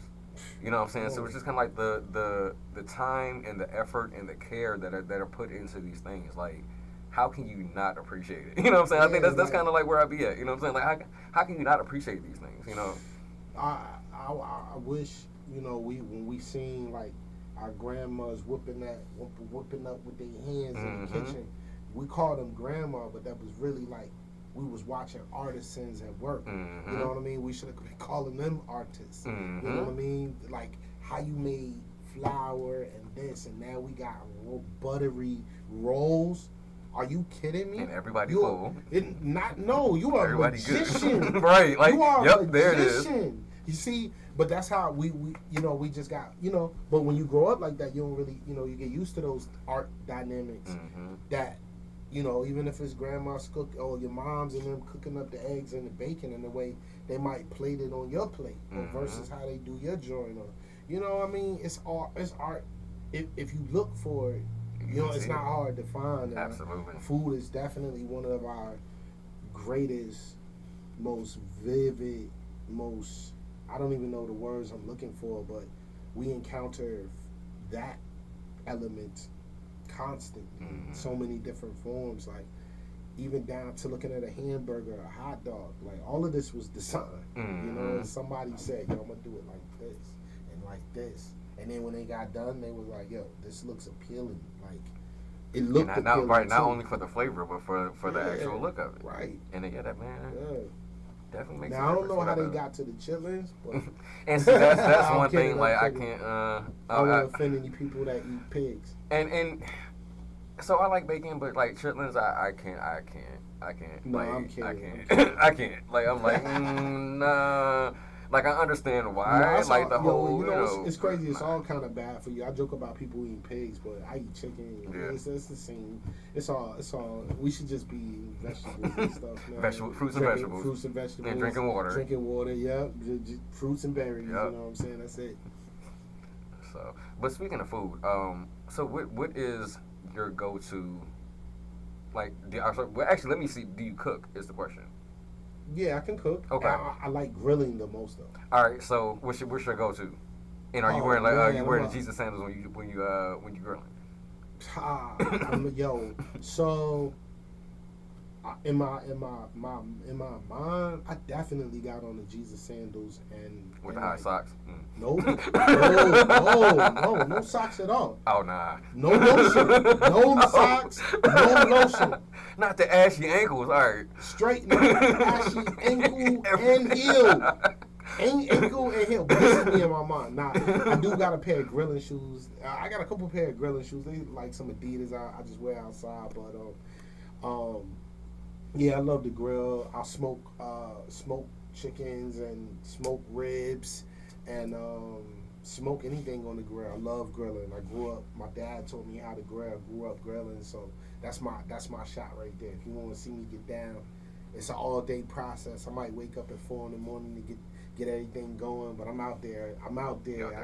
Yeah, slow motion. You know what I mean? That's my thing. I love to grill, but yeah, man, I love food, man. My favorite meal, for real, my favorite dinner is spaghetti though. Oh, okay. I like spaghetti, yo. That's one of my favorite, just overall, like that joint just make me happy anytime I have it. And I feel like you can't go wrong, man. Can't Like go it's wrong, easy to man. make, Easy and to then make. like depending on how many people eating, it's gonna last you like 2-3 days, maybe. And, You know what for I'm real, saying? depending on how you make it. I know some people that make it kind of like a speedy, weird way. And then, we might do the fresh herbs and, fresh, take some time to make the sauce and just take that extra Actually, time. You know what I mean? And it's all still just spaghetti. It's just what went into it and how you smile about it before you about to mess your white tea up. Because all it takes is that one little bit. That tea is And done. then your t-shirt done. Now your t-shirt done off, but yeah, spaghetti stains on every shirt. I love that. And that's like I said, that's one thing I do appreciate, like watching like chef shows, Yeah. because it's like you really see like it's not just you taking something out of can, just like it's so much that kind of goes into building even a simple sauce. You know what I'm Straight saying? up. Like it's just, and I love seeing that because once again, it's the artistry, the magicianship, and the love and the care that goes into that, man. Like Also, when I watch those cooking shows, I think this is one random thing, but when they start sweating, I'm like, yo, yeah, that shit always you broke bothers a me. sweat Like in the kitchen, and you whipping all up? over the bowl and like. You know what I'm saying? I'm like, yo, I bet you this food, I bet you that joint probably smells amazing. I'm a foodie too. I'm not a weird eat. I like to eat all types of food. I so, did. So yeah, so I can relate with you on that on watching cooking shows but yeah, that's all art too, man. Mm-hmm. All art for art, man. Absolutely. All right, so in performing, Mhm. what is the one song, like wherever you go, it can be you got a 15-minute set, you got a 45-minute set. What's the one song that you know that you're gonna perform that night? Like what's that, like, bro, I gotta do this one because this is my shit. What song is that for you? And I know it's like trying to pick your favorite child. Me and my homies, Radio, Nick, we call it the Gin and Juice records. The records we gotta, we know we gotta go out there and play every time we play. Just because they just got that effect, or they're historic, or they just, they just do well. Every artist in the world, they gotta go. Snoop gotta go play Gin and Juice. If Snoop play a show tomorrow, he got to play Gin and Juice, Yeah, right? just give me the first verse.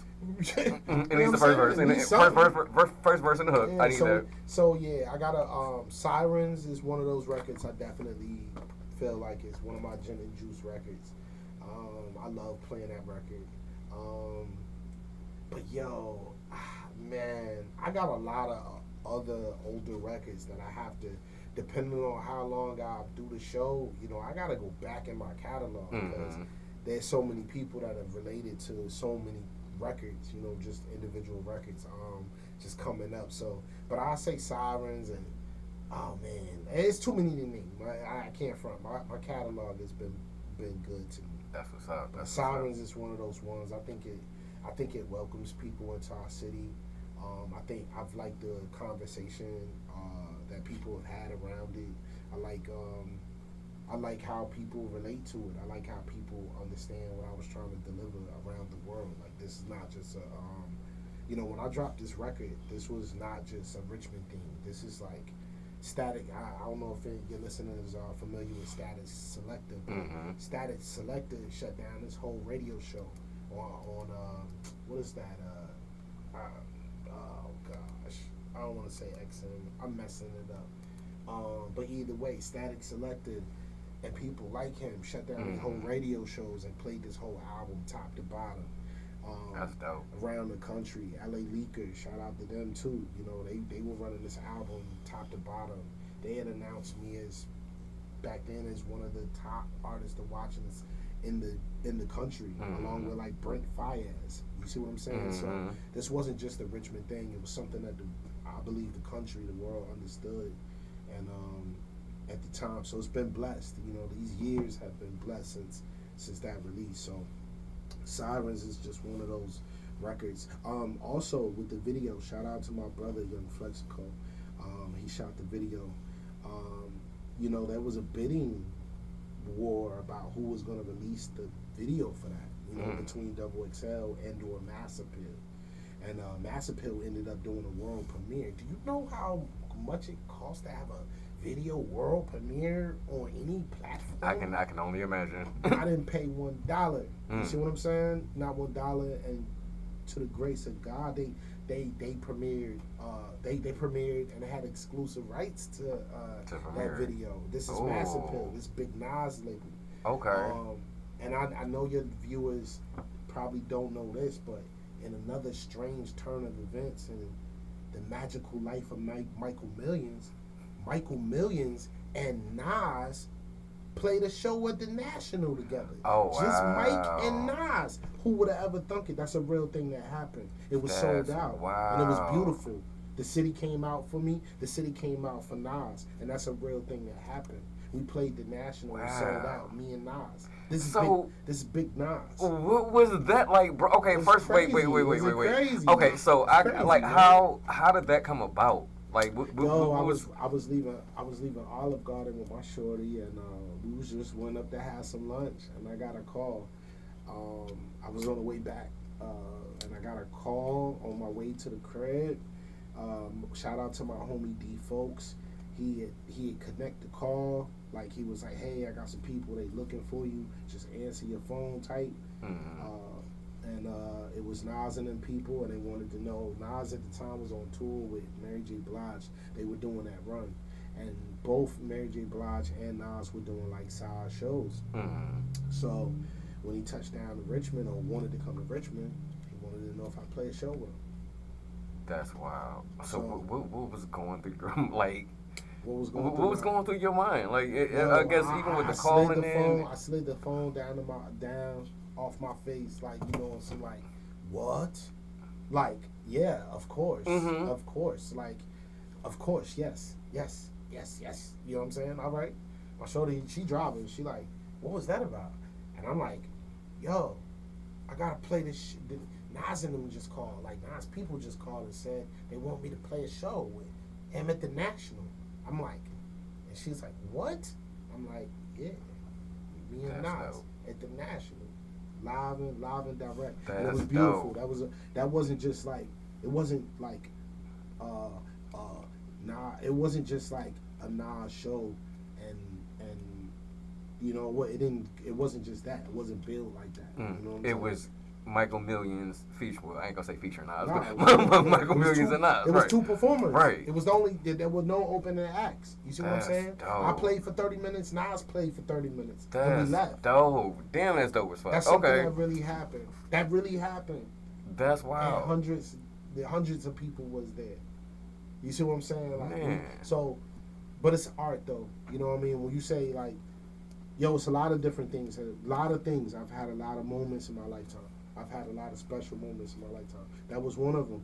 But I've had a lot of special moments. Yeah. So do you feel like something like that, and not to say necessarily that outside validation is needed, but like, do you feel like that was just kind of like, all right, well, damn, like I know, you know what I'm saying, like I'm doing the right thing, like being in this space, you know what I'm saying? yeah, amongst other things. Like, Because it's playing not only headlining with Nas, but you're doing it like at home. at the crib. You know what I'm saying? Like, does it like, you know, like what is that? That was amazing. How is it? That was like amazing. You see what I'm saying? Like, yo, you do something. You know, keep in mind, prior to playing Nas, I was on tour. Mm. Me and Nicholas F, we were running around the country, running a bunch of shows, doing a bunch of things. So to come home and get off tour and like, you know, play a Nas show, you know, you're like, oh man, this is just, you know, what life am I living in? You know what I'm saying? Mhm. Like, I'm just having lunch and I get a call. Yo, most of the magic that happens in my life came from a phone call. That's why I still answer random numbers Mhm. because, You never know. yeah, you never know who's gonna call you, yo. Like, short story. Here we go, story time. How much time we got? Yes, we got like another hour We now. got another hour. I'm gonna tell you a couple things. All right, so a long time ago, one of the albums that broke me to the world was an album I put out called The Color Purple. At the time, it was new sound, new music, new energy coming out of Richmond that they hadn't heard before. I wasn't aware of how far it had gotten. I get a call to do an interview, sort of like this, and I was doing so many interviews at the time, and this is also like 2012 or something like that. 11, 12. I'm doing interview after interview, and I honestly I was a little burnt out. I didn't feel like talking to nobody. I guess I was just burnt out. I wanted to just chill. And I had this one call. I had one more call to do that week, and I went upstairs in my crib and I got on the phone, and the person on the line was like, "Hey, how you doing?" And I was like, "I'm good." I'm acting all like, I don't want to do this interview right now. And she goes, "Hey, I'm gonna record you on this line so I can record our conversation. Are you cool with that?" And I'm like, "Yeah, that's fine with me." And she goes, and she begins this talk, and she goes, "Hey, this is Denitha Jones from The Source Magazine, and I'm interviewing Michael Millions about Color Purple." And I'm going, I said, "Excuse me?" She goes, "What? Did I say your name wrong? Did I say anything wrong?" I was like, "Nah, what's your name again?" She said, "Denitha Jones." I said, "Well, no, well, okay, so what did you say after that?" She was like, "The Source Magazine." I'm like, "The Source Magazine?" And she's like, "Yeah." I said, "What do you mean, The Source?" And she's like, Five mics the source? Like, yeah, she's like, she like, "Yo, like Biggie smiles every time my name is up in it." So I said, "The Source?" She's like, "Yes, I'm the chief editor of The Source." Wow. And I was like, "Oh, yo," I straightened up in my chair. I was like, "Oh, hey, how you doing, yo?" And yo, that answering the phone that day, because I almost didn't answer the call. I almost didn't take that call. I was about to I actually answered on probably the last possible ring to take the call, and that call changed my life. Wow. Denitha Jones went on to become my first official manager, and did many great things for me in that time frame. She still does many great things for me, especially when I'm releasing music. So shout out to Denitha Jones. She's one of the people that believed in me early off and took a shot and had me, put me in new spaces. And prior to that, I mean, just a little history. There had only been two other artists from Richmond ever mentioned in The Source, and that was Mad Skills, and that was Nicholas F. So up until that point, there were no other rap artists from this region getting mentioned in The Source, with the acclaimed project. This is 2012. That album is called The Color Purple. Okay. And so that introduced me to the world of journalism, which I thought that was really dope because my first manager was a journalist. She was the chief editor, essentially. And so that was a beautiful experience, that answering the phone. That's one answer the phone call. Second, I gave you the one about playing a Nas show. Here's another one. Hard to Be King also became very well known because D'Angelo called me about that album. I answered the phone one day. Shout out to my brother Monse.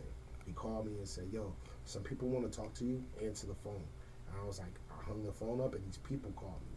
It was D'Angelo. He was calling to basically tell me how much he liked the album and how much he enjoyed it. That's dope. I asked him about my samples on his album. I mean, that was let me slow the conversation down.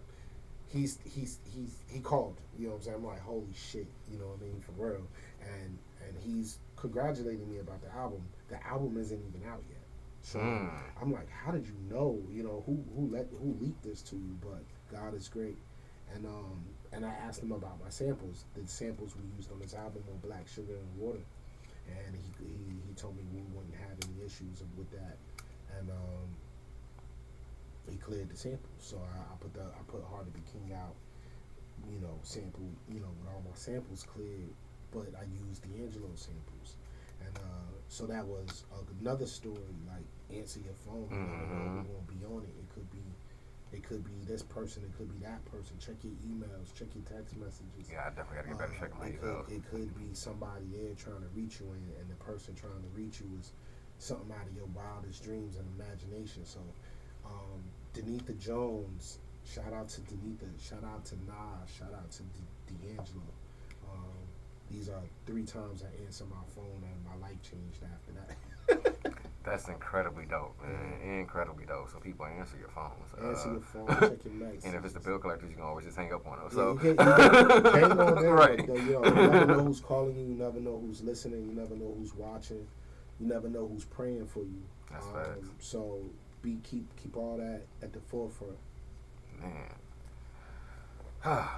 this is I feel like every show is a great show. Nah, got to But be. this is one of my favorites right here, man. Oh, I ain't man. gonna Nah, like that's this. what's up, man. This is definitely one of my favorites. Yeah, because And this is a dope interview. I was telling my homegirl Delia, she runs a podcast called Peace and Love Podcast. Shout Okay. out to Peace and Love. And if you don't know about her, go ahead and check her out. I would Follow definitely her. do She that. does really dope interviews. And one of my favorite interviews I've ever done was by way of her. And I told her today, I said, yo, I don't know how I feel about doing this interview because I stopped doing interviews. And I was like, I don't know how I feel, but something about it, you know. And, you know, I feel the same way. I'm like, oh, this is a great, wonderful interview. So I can't wait to talk to her and tell her, like, yo, it was cool. I was cool. I didn't bang out. I just said, yo, it was I sat down and it was beautiful. Like, this is a good conversation. And That's what's I think up. you're asking great questions. Thank you. I appreciate that. Or Like, allowing me to express myself. and that's the thing, because like I said, like I mean, it's from a fan perspective. You know what I'm saying? Like I said, it's stuff that I like to know as a fan, because like I said, just with the knowing, you know what I'm saying, how you are feeling, just getting those phone calls, like because I feel like those, insane. and those aren't the stories that aren't necessarily being told like that. You know what I'm saying? Like I feel like you always get like the basic stuff, but like I like to know. I want to be a fly on the wall in the studio where you came up with this hook and like, yo, how did this shit happen? Studio, man. You should definitely. I would love to. I would absolutely love to. Yeah. Because I like that the seeing like the creative process. It's dope to me. You know what I'm saying? Because I mean I have one verse that I've ever written in my entire life. Everybody got a song in them. And it was just like, bro, like just that experience, that energy of being there, like kind of how the hook came about, and it's like it's just so many little elements, and it's like with certain songs, I'm like, yo, what was this like? Like where did this part come from? Or it's the little intricacies that I like to know about, so like many you know what I'm nuanced saying? Things I love happen that in the creation process that you often have to ask questions about. Most people don't know this. I'm an engineer, and I work on many albums, a lot of records. I'm in the studio every day, all day. You know, I go from one studio to another studio. I'm in the studio.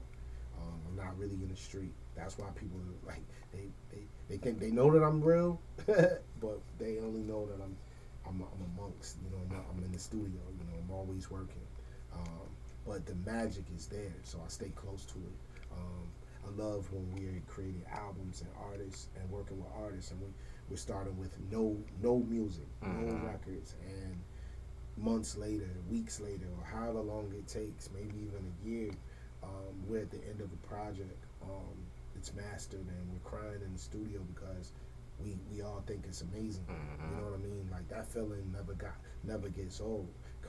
Creating a record never gets old. Writing a rhyme or hearing a new beat or hearing your old favorite songs, that shit never gets old. You know what I mean? So you gotta. I'm really big on staying close to the energy now, like the magic of it all. You know, I dig it. We will be forever young through that. You know what I mean? Like a lot of people at our ages, they start to age. They're aging beyond me, physically, mentally. And when I say aging, I mean not, you know, the older we get, the more we turn back to the baby. So it's like the thinking and the drive, the passion, the light. We at them ages where that shit starts declining. And, I realized my life and the things I'm into have kept me youthful in spirit and my heart, and my mind. You know, because I always say I'm getting older, but I'm not getting old. Oh no, yeah. You know what I'm saying? Like I don't really like even to say old, because old is more like it's become so derogatory in our mind. Like, oh, this is old, this is old, that. The only thing we like that's old now, you know, you got to age cheese and wine and things like that. But they get like, better with time. Yeah, but imagine if people described it as aged. Like, we should have been described as aged. But you know, they don't say, "Oh, this is old Old cheese. cheese, it's That's aged." it's old." Mhm. Nah, they don't even do that. They say it's aged. It's been cured, like, and so I feel cured. I can dig that. You know what I mean? I feel aged. I feel refined. Um, you I know, like I that. feel up and up. You know, you feel Mhm. that's kind of where you gotta be, and I think that's why people look at Jay-Z and other artists that are definitely older than us.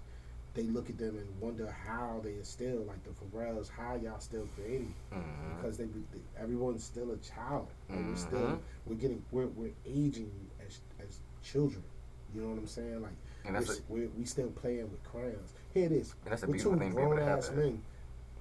We could be doing anything. We could be eating chicken. We could be with our shorties. We could be doing anything we want. But here's two men right here playing with crayons, coloring, trying to Yep. figure out how to make the world more colorful through art. That is Why are we beautiful. doing this? This is insane, actually. Mhm. This is actually, when I think about it like that, it's super corny. Actually, it's whack. Like, why do we do this? And so you know what I mean. Like, but it's not whack though. Mhm. This is what we love and this is what we do. But you ask the average person, like, what you be in the studio all night long? And I'd be like, yo, you be at your job for 8 hours? Right.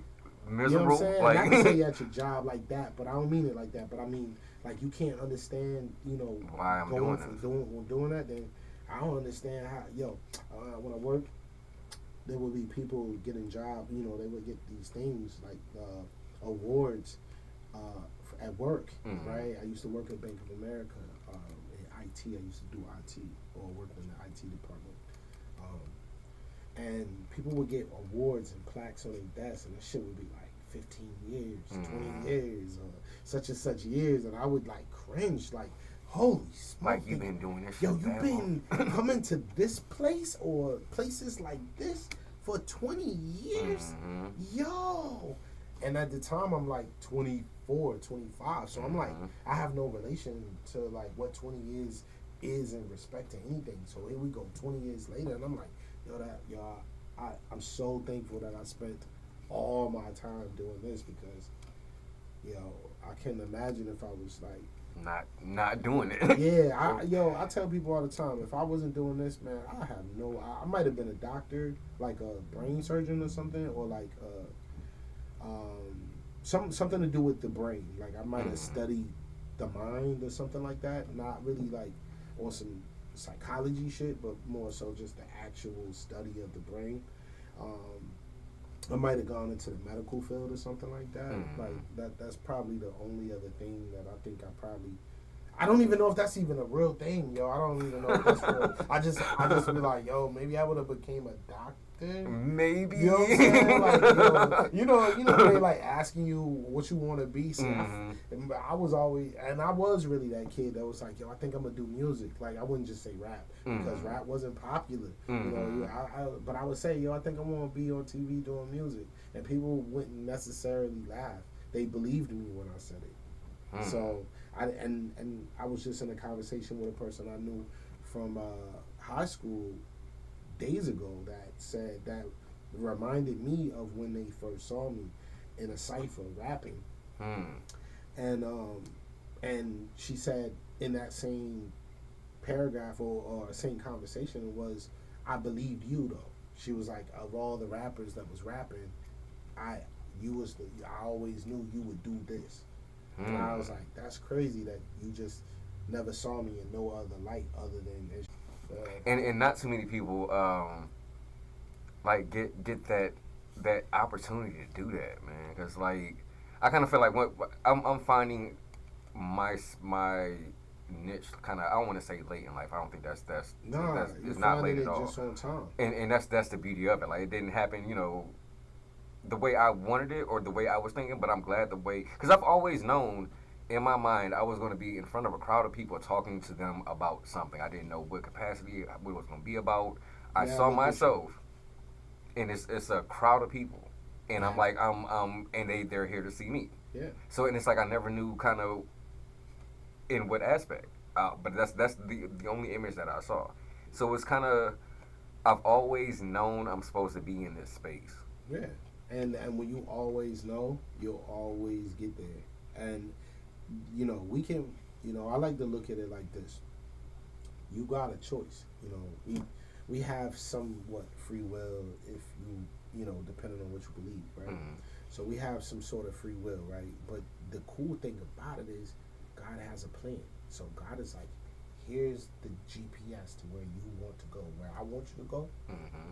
But you have free will to like cut the GPS off and follow your own direction. Or stop off at the gas station Or and do what you want, right? Kind of, do your And own you thing. don't gotta, so, and you go down your own road and you take this, you end up over here, over here, over here. You might end up in a hole. You done drove all the way to California and you was just supposed to be going to the north side. Mm-hmm. But that's how easy, you know, but like I said, when you tap back in, all you gotta do is God like, yo, oh, where you wanna go again? Where we headed? Oh, I'm gonna put the coordinates in right here. Go follow this to the T now. So you could get to where you're going efficiently. Mm-hmm. And when you get those type of signs or revelations pointed out to you, pay attention, you know, so your journey to the good parts don't be so long. You know, I try to tell people like, if you start getting those, if you find yourself in a space that makes you happy and then make your heart pump, Mm-hmm. stay there and watch and do and move from your heart, right? So everything you do is blessed. And that's why people find themselves in art, and when they get here, they're the happiest they ever been. And then when they reflect over their whole life, they realize it took them their whole life to do it like this. Because had they got it any sooner, it might not have been right. It might not have been. Or they might not even have ever appreciated it as much. Yeah, you know what I'm saying? like, appreciate. I tell people all the time, they like, yo, man, what was it like being signed as a kid? I was like, scary shit, you know. But had it blown up, say I become a mega star. Mm-hmm. You know what I'm saying? I'm a supernova for real. But had I become a mega star, right? What would that have done to me? Would I've continued to like grow this way? Mm-hmm. Would I've continued to see the world the way I see it, or gain this perspective or clarity in my just day-to-day life? Would I have been, you know, would the lights have done me like Michael Jackson? Mm-hmm. Or would I have gotten too much fame shed down on me like D'Angelo? You know what I'm saying? Like, what, you know, like, so now, you know, I look at my life now and everything that goes on, and I think like, yo, this is a part of the journey, because I haven't deviated from the path. Like, I haven't gone in any other direction other than what moves upward. So so everything that I've done is limited to this. You know what I'm saying? Now I'm not saying, yeah, I'm limited in life. You know what I mean? When I say limited, like, I know a lot about a lot. Mm-hmm. I don't know everything. No one knows everything. I don't even know what's going on around the corner. So, but I'm limited. I've limited my life to this particular thing. You know what I mean? But in it, I get so much. You know what I'm saying? Like, imagine if someone limits themselves to, oh gosh, being a monk. We'll just say that. And how, you know, you spend your whole time in existence on earth in like deep meditation and prayer, never being exposed to anything else. You know, that's nothing wrong with that. I mean, I commend everybody, but imagine, you know, but through this art form here, I've been able to experience the world, food, people. I've been able to, you know, I've been able to do a lot of different things, but it's only been through the grace and music. I can definitely dig it. Man, this has been I gotta say one of my favorites. Definitely one of my favorites right here. Definitely. Hey, yo, and I know the listeners, they probably hear me reference God and stuff a lot, but I'm also one of them dudes. Like, I'm not afraid to let y'all know where it really come from. I might pop my stuff, but I really be popping stuff about God for real. So, all right. You know, don't get it twisted. This ain't really me. You know what I'm saying? It ain't, nothing is me. You know what I'm saying? Like, if I could be clear about that, I've done nothing. You know what I'm saying? Like, whether phone calls, or any cool events, or any shows, tour, anything. None of that I did. You know what I'm saying? I definitely give it up to the Most High, the most compassionate. Absolutely, you know what I'm saying? Absolutely. So what I do want to do, man, because I know we would sit here and talk. Yeah. Thinking of you. Yeah. If you could tell me about that song, kind of how that came about? Yo, me and my grandma got a funny relationship. I wake up very early in the morning. In general, I love getting up early. My grandma gets up super early, so I talk to her very early in the morning between like 5 o'clock and like I don't know 7. That's kind of like our chat hours. We get real chatty around them times, and during the time frame of making hard to be king and things going on, my life was getting way more busier, and I was missing my grandmother's calls more frequently. Like she'd be like, "Yo, I called you." Like, "Yo, what's up, man? I'm calling you. I keep calling you, and I'm leaving voice memos on your joint." And I thought it was the cutest thing, but it was like, yo, you gotta, things are growing and it's getting different for you, where you gotta like make time. It went from having time and utilizing your time to, yo, I gotta actually become an alchemist and make time. You know what I'm saying? Where it's like 24 hours, but you really gotta make 20, 29 hours, 30 hours out your day. You know what I mean? Where you really feel that way, where you like, yo, how could I get 25 hours and everybody else just get 24? You know what I mean? And I remember feeling that way, and that feeling hasn't stopped. I know that, but it just what comes with what you're doing when you're on your path. God got you busy, so they understand, and that's where that record came from. Just listening to my grandma's voicemail, and just kicking back and just thinking about how to slow down. The irony was, I was writing a song, and the whole time I was writing the song, I'm like, dude, you could have totally called your grandma back. You say the times that you're doing this. Yeah, so I love the product. However, yeah, it's like, call your oh grandma. man, and that's how I look at that, and I'm thankful for that. It was like funny that I could even see that as a perspective. It's like, man, look how wrapped up you in. You writing a song about this when really you could have just picked up the phone And called your grandma. grandma. Like had I picked up the phone and called my grandma, I might not have wrote that song. So, There it is. yeah. So we're gonna check this. Thinking of you. Check this out. Thinking of you, Michael Millions. This is the Bus Stop, Big Time Radio Network. Oh, that is loud.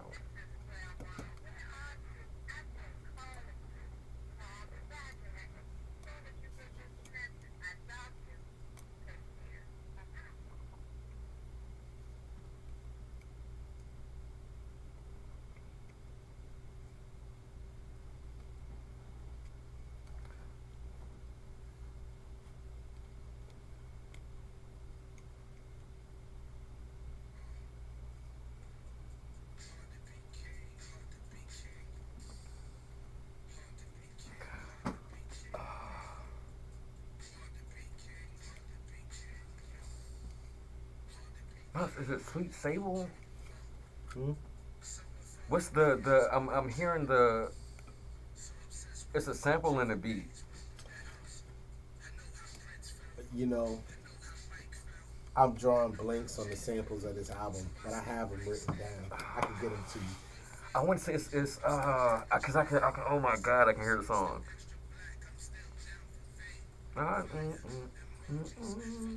Yeah, it comes from a very small clip or something.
And that was Thinking of You, Michael Millions. Yeah, that's I like that. appreciate you for Definitely like playing that. that, man. Absolutely, man. That's one of my favorite songs on that album too. One of them. And that's thank you for that, because that was going. That's another question, man. Because Yeah, like yeah. I do like to know, like I said, like what are some of your favorite, like, No, yo, for real, a lot of my favorite songs actually never make my album. really? Yeah, I know, it's funny like that. Like, Damn. So yeah, you just it's keep them to crazy. yourself?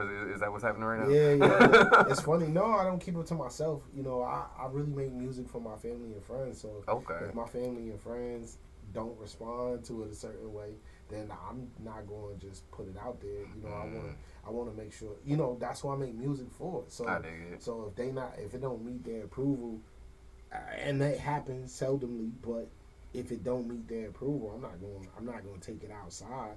So have you ever had one where you felt like nigga, I went off on this one, and it was like, nah. All the time. You know, every album is like, every album I'm scrapping joints I really love. Like, yo, you have no Like, idea. no, did you not hear Did that you bar, hear this? son? Yeah, then you Did you hear not that I catch that? put this together? They Then were- you, yo, nah, they don't care, yo, that they don't care about that. You know what I mean? And that's cool though. That's the beautiful part, man, about it is, I tell people all the time, yeah, my favorite joints don't even.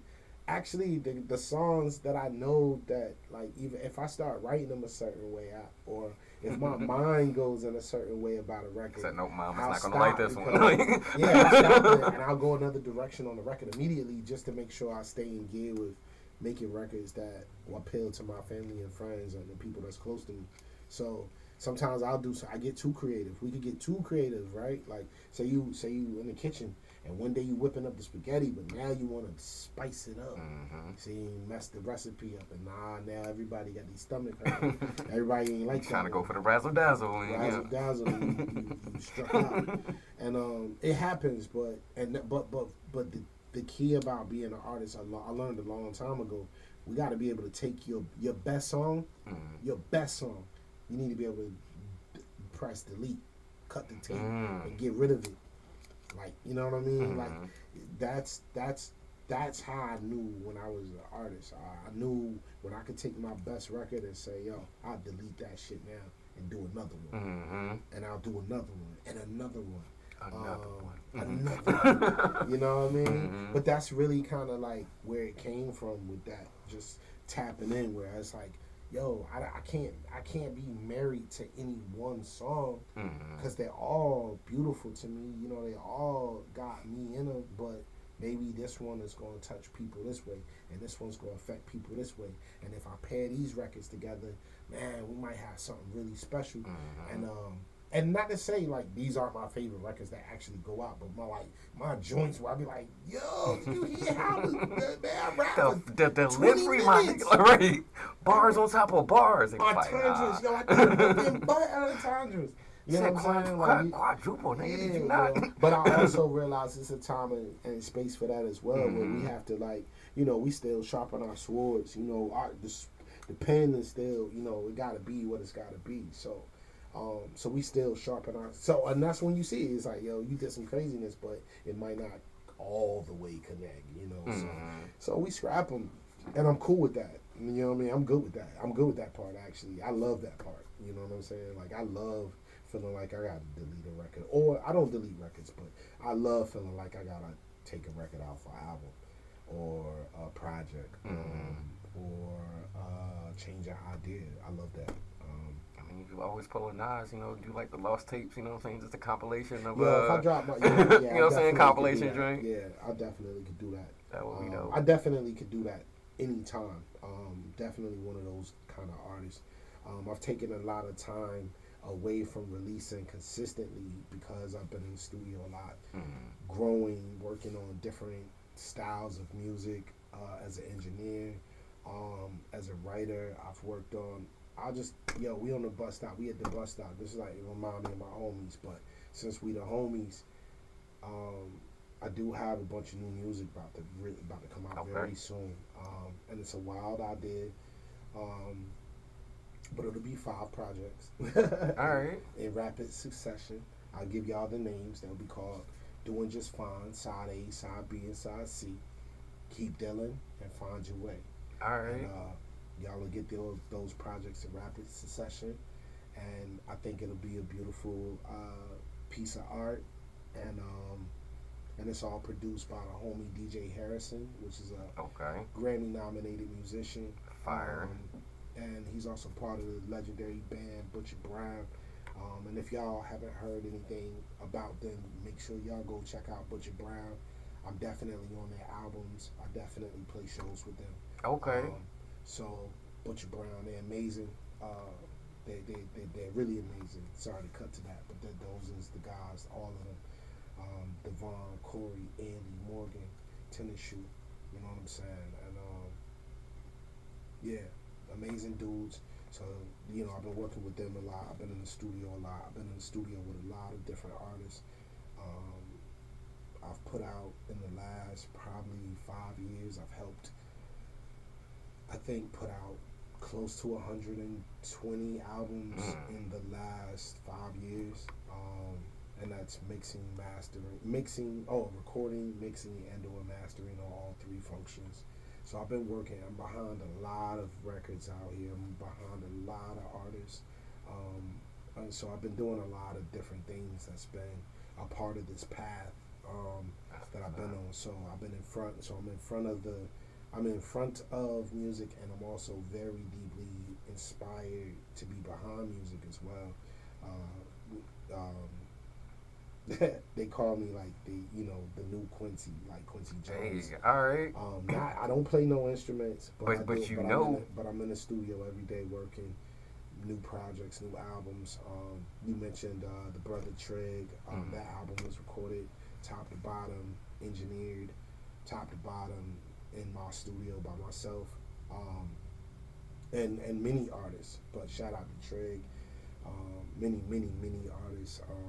A lot of stuff has gone to the world, films, commercials, just different things like that. So I'm always in the art form all the time, and I just took this time to like hone myself again to deliver new product, new music, and something beautiful. And I learned a lot. So it's like all like super cool now to tell people like, yo, what have I been doing since Hard to Be King? And now it's like I'm about to tell y'all, and I'm gonna show you. Y'all about to hear this. Have some fun. And we're gonna have more fun than we ever did, and we're gonna get richer than we ever did, and we're gonna and Richmond is gonna be up higher than it's ever been. I believe that, and I told y'all how I feel about belief. I dig it. So, damn, I dig it. All right, so you did mention Trig, yeah, and I want to make sure we definitely get this song in, man. So this is Arthur Ashe Boulevard. Yeah. Excuse me. So tell me, like, with this collab, man, like, kind of, what was that like, kind of putting this song together? Well, working on his album was an incredible process. We worked on his album. He actually laid the top vocals. It took a few months for us to get the vocals in, and then I had a wild ass idea about getting the choir in through over the whole album. So we brought a choir in, and we spent all last summer tracking the choir over every song. And this is before Killer Mike dropped. Killer Mike dropped his album, I had the choir, but we were already working the album, man. We couldn't stop it. I was just like, yo. But we used his album as inspiration as well to like help guide us along, because I knew this was beautiful, and I was like, yo, we got to do this.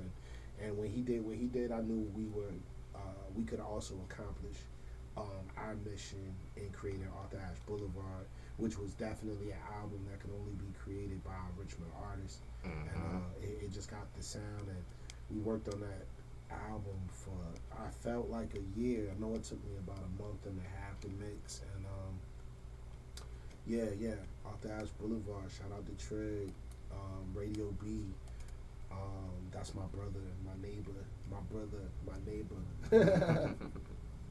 All right, well, let's get it, man. This is Arthur Ashe Boulevard. Yeah, yes.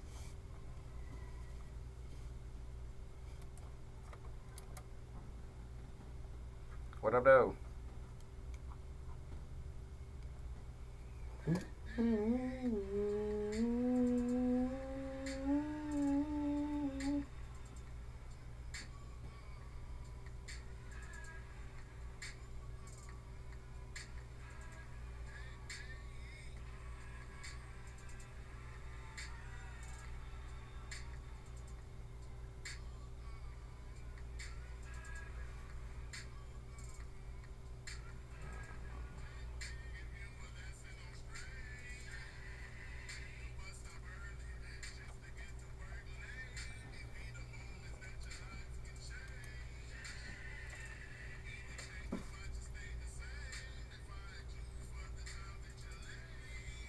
Times don't matter now.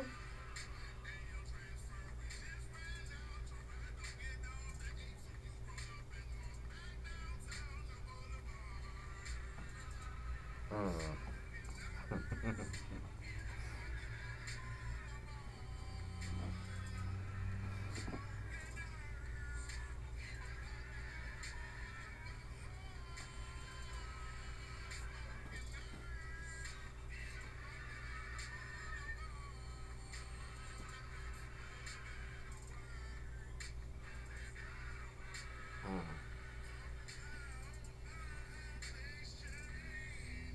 Mm. Mm.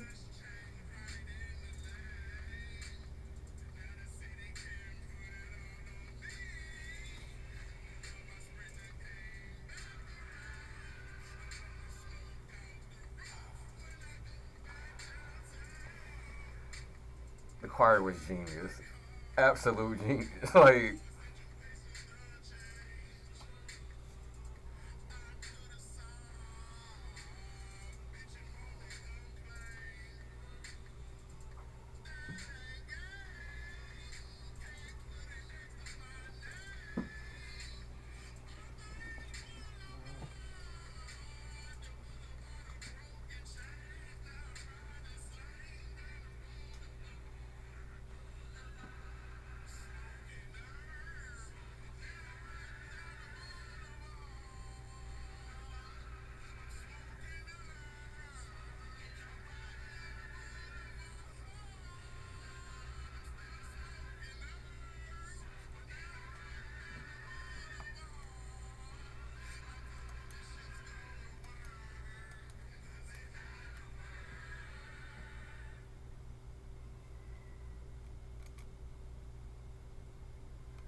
yeah,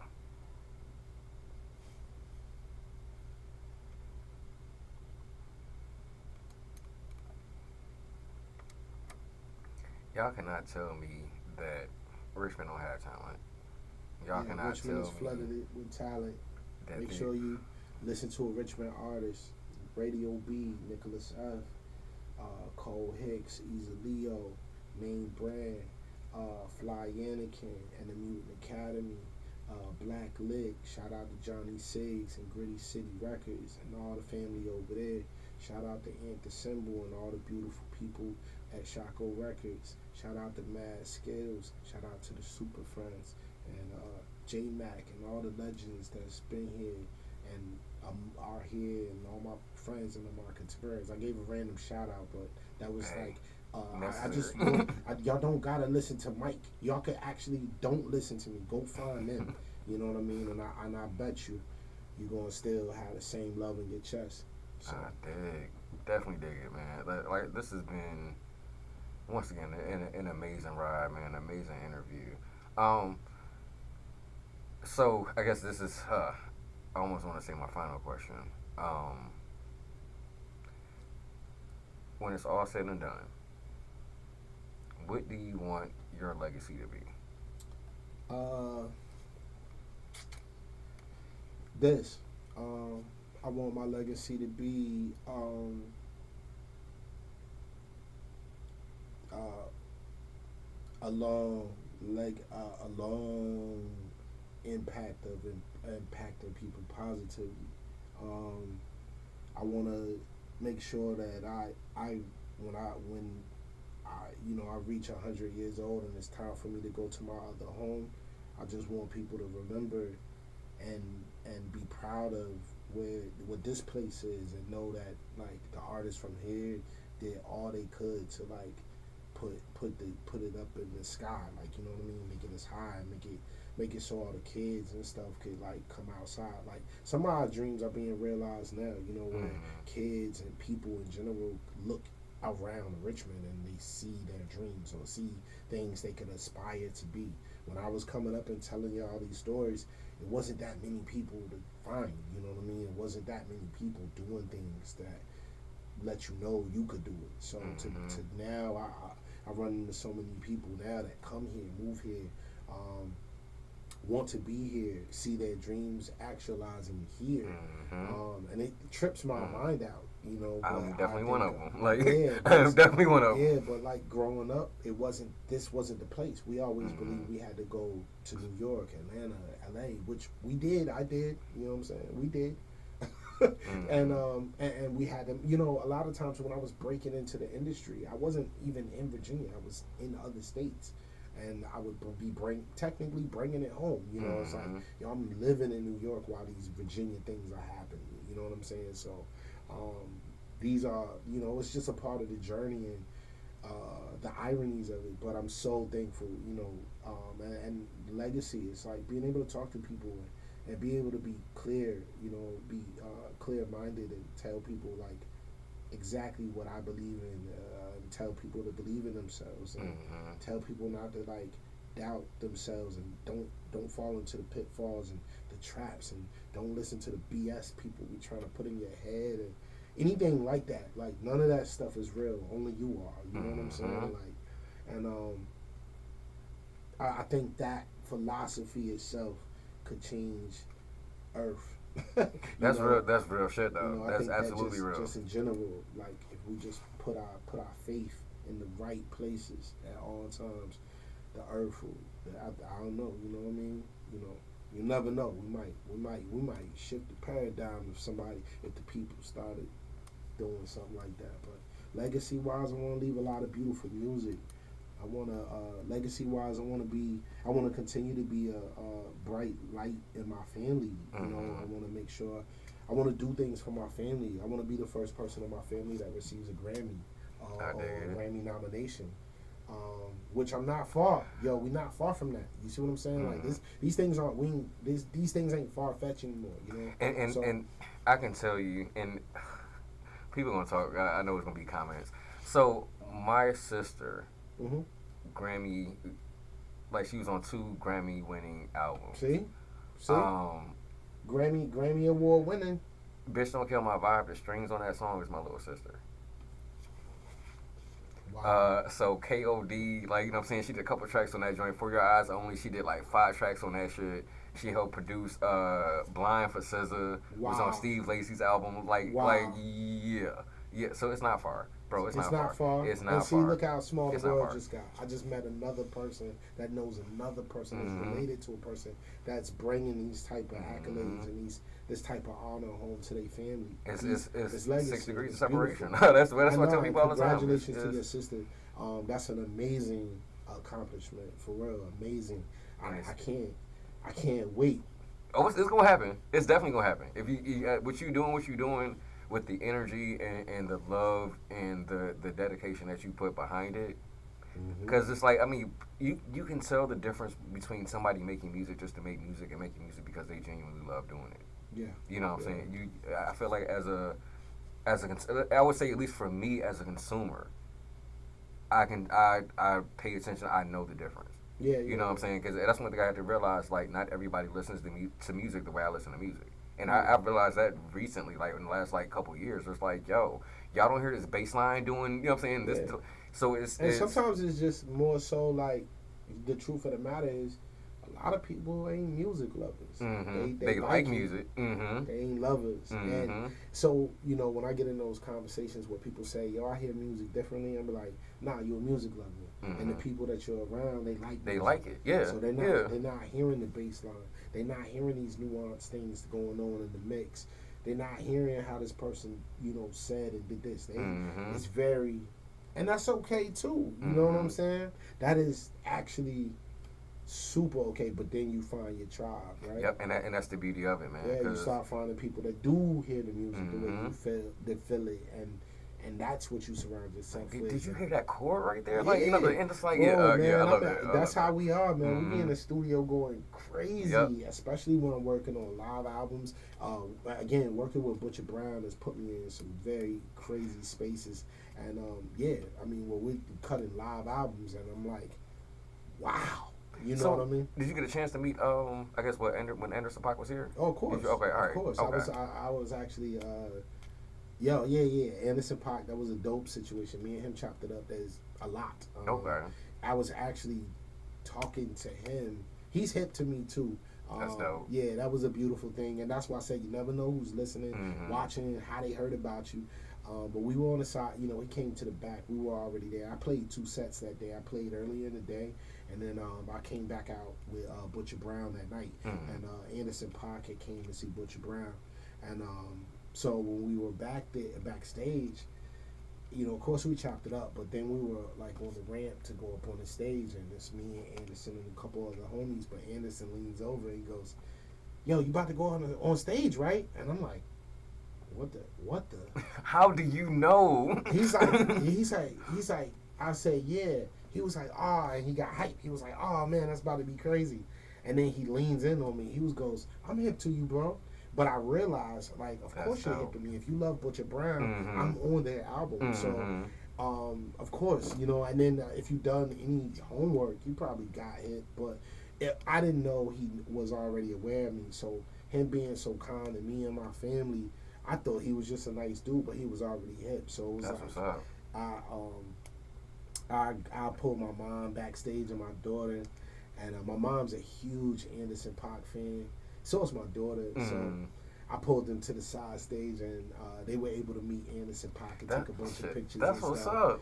up. So that was a cool experience, and it went up and killed it. It was funny because I'm like, that was the moment, right? So I'm having this talk with Anderson, and he leans in. He's like, "Nah, I'm hip to you, bro," and I'm like, whoa, I'm like stunned a little bit because I'm like, hold up, and I'm He knows who I replaying am. my whole experience backstage with him over the last 30 minutes, and I'm like, oh shit, I'm not a stranger to him at all, and he probably heard. So he was also at the studio Good People's. Okay. If you saw that on his Instagram, Mhm. but also known that's also where my mirror is. My mirror is also on the side of Good People's Studios. Okay. And for those that don't know, there is a mirror of me in downtown Richmond, right beside Mama J's, actually on the Good People's wall, studio wall. It's on a historic wall. That's dope. And so if you're ever downtown in Jackson Ward and you see a black face, one of them is mine. So That's what's up. That's incredibly yeah, dope, it was man. painted by a world-renowned muralist, Nils Westergaard. And yeah, so if you're ever in downtown Richmond and want to see some more art and black faces, head down to Jackson Ward, and you can see my beautiful shiny face on the wall.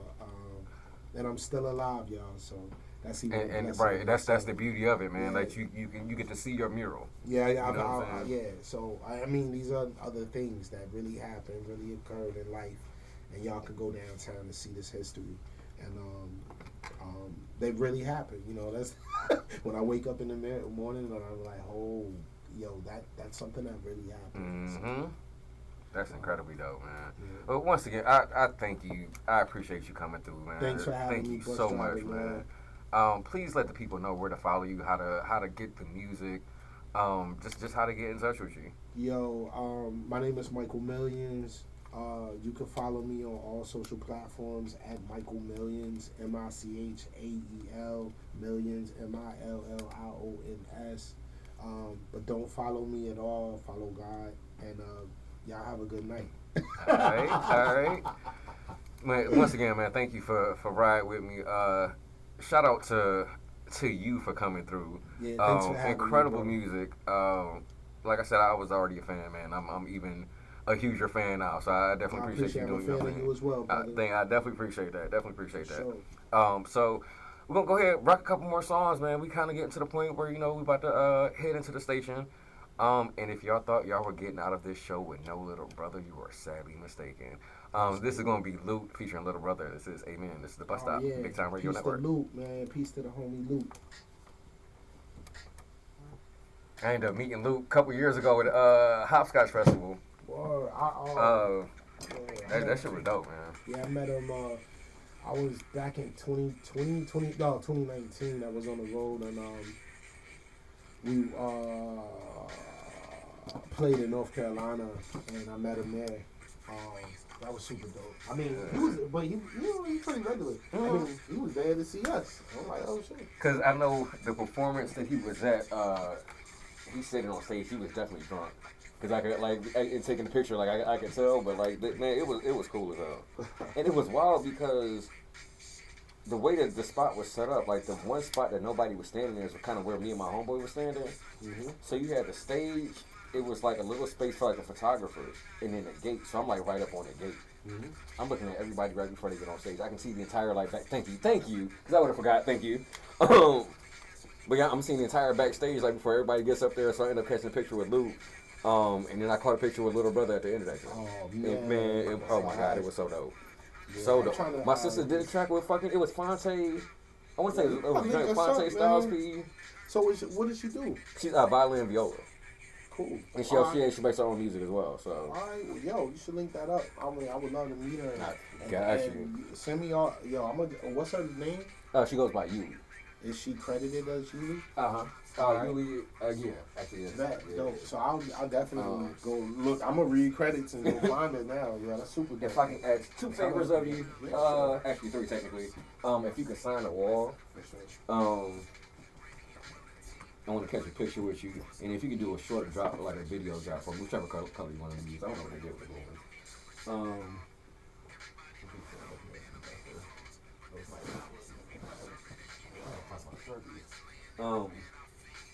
Basically the name where you from, I'm riding with bus driver. Yeah. Let me see. Oh man, new ski. I said because there's a couple of different shows that run out of here, so we done had some people, and this is all this year. This is like the last 7 months. Oh, that's dope. I'm gonna call this spot right here.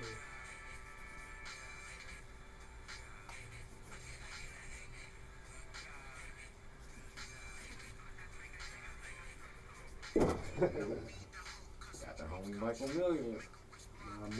Michael Million. Appreciate you. All right. And the drop needs to say what? Just your name, where you from. I'm riding with bus driver. Word. That's it.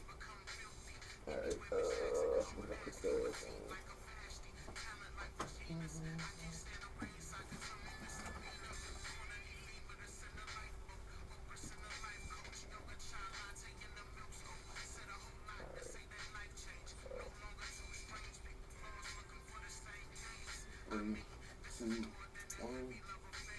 Yo, what's up?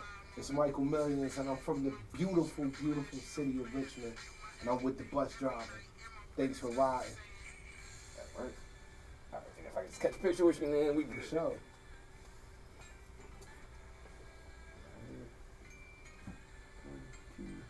Oh wait, hold on, I got on video with that. All right. 1, 2.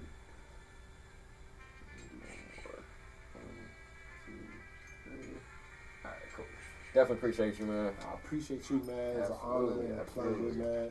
Definitely, probably the second. Well, this goes up in my best interviews like I've had with just good people. Appreciate you, man. Thank you, man. I've Absolutely. done And when you drop that music, man, definitely let me know. I got a lot of definitely new come back music to it. coming. I'm in the process of dropping new music. We're just actually making sure all the back end stuff is straight now, and it's a new run. It'll be beautiful. I'll be playing a bunch of shows, so you'll catch me around. Bro. I got you. I'll be Definitely around. got you, bro. Definitely got you. I'll be doing something ill with the Richmond Symphony.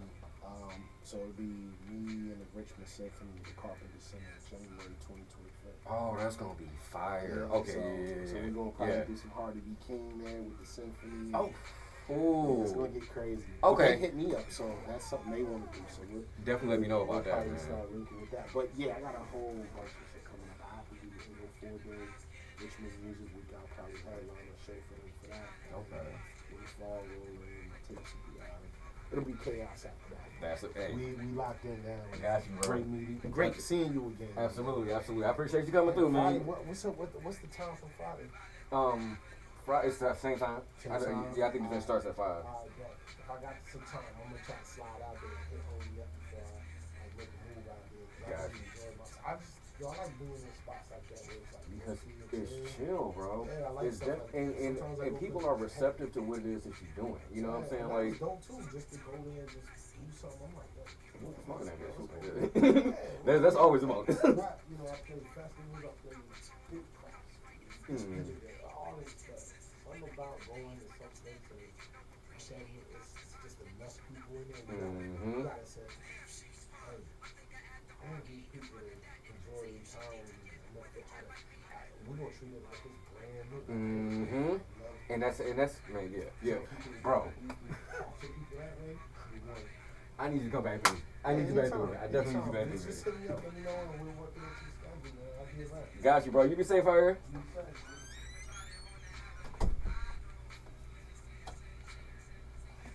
Solid.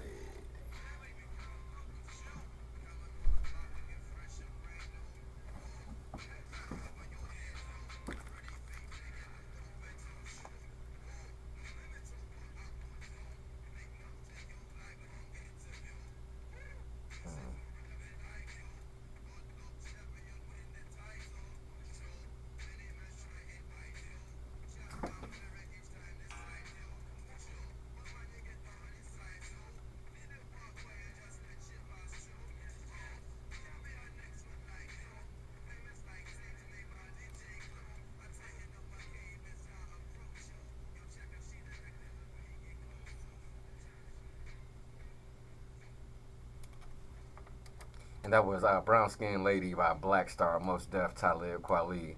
Um, Once again, man, shout out to the homie Michael Millions, man. That was an incredible interview, incredible ride. I realized like I really didn't play a lot of music during the show because I mean it was just such a dope interview, man. So once shout out to him for coming through, taking that good trip with me. Like I said, we're coming to the end of the show, man. I want to thank y'all for riding with me. It's been a great trip, great journey. I feel good. I'm ready to go home and take a nap now. I gotta, you know what I'm saying, work in the morning because I would definitely be right back here tomorrow morning at 10 a.m. for lunchtime. But before that, make sure y'all check out Kendi in the morning with her. She's gonna give us a good word in the morning before lunchtime. If y'all have listened to lunchtime, before lunchtime. But yeah, man. Once again, make sure y'all are following everybody that's on the network.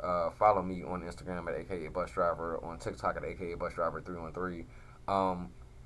Follow the BTN network pages because we do have a back to school drive coming up on August 17th. It will be in the parking lot of the studio, actually, BTN Studios. So y'all make sure y'all come through and support. We are still looking for donations, trying to get kids back to school supplies. So book bags, crayons, pencils, paper, all that good stuff. All the things that they're gonna need to have a beautiful and successful school year.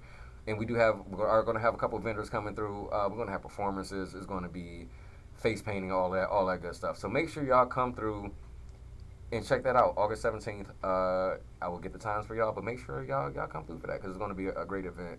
And it's for the children, you know what I'm saying? Because BTN love the kids. So make sure, y'all do what y'all can for us because we're trying to do something for the community.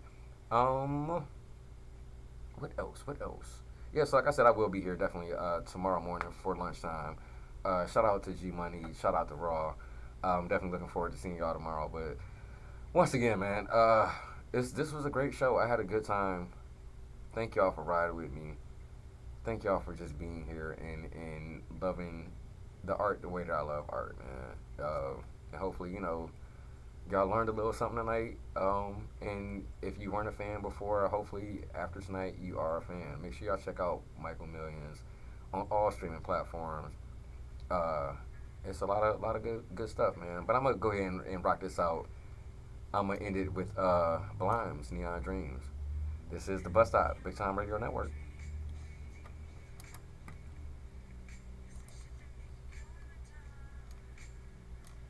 Go in the dark.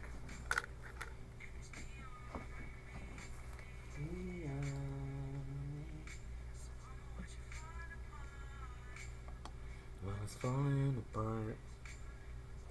And I'm keep going.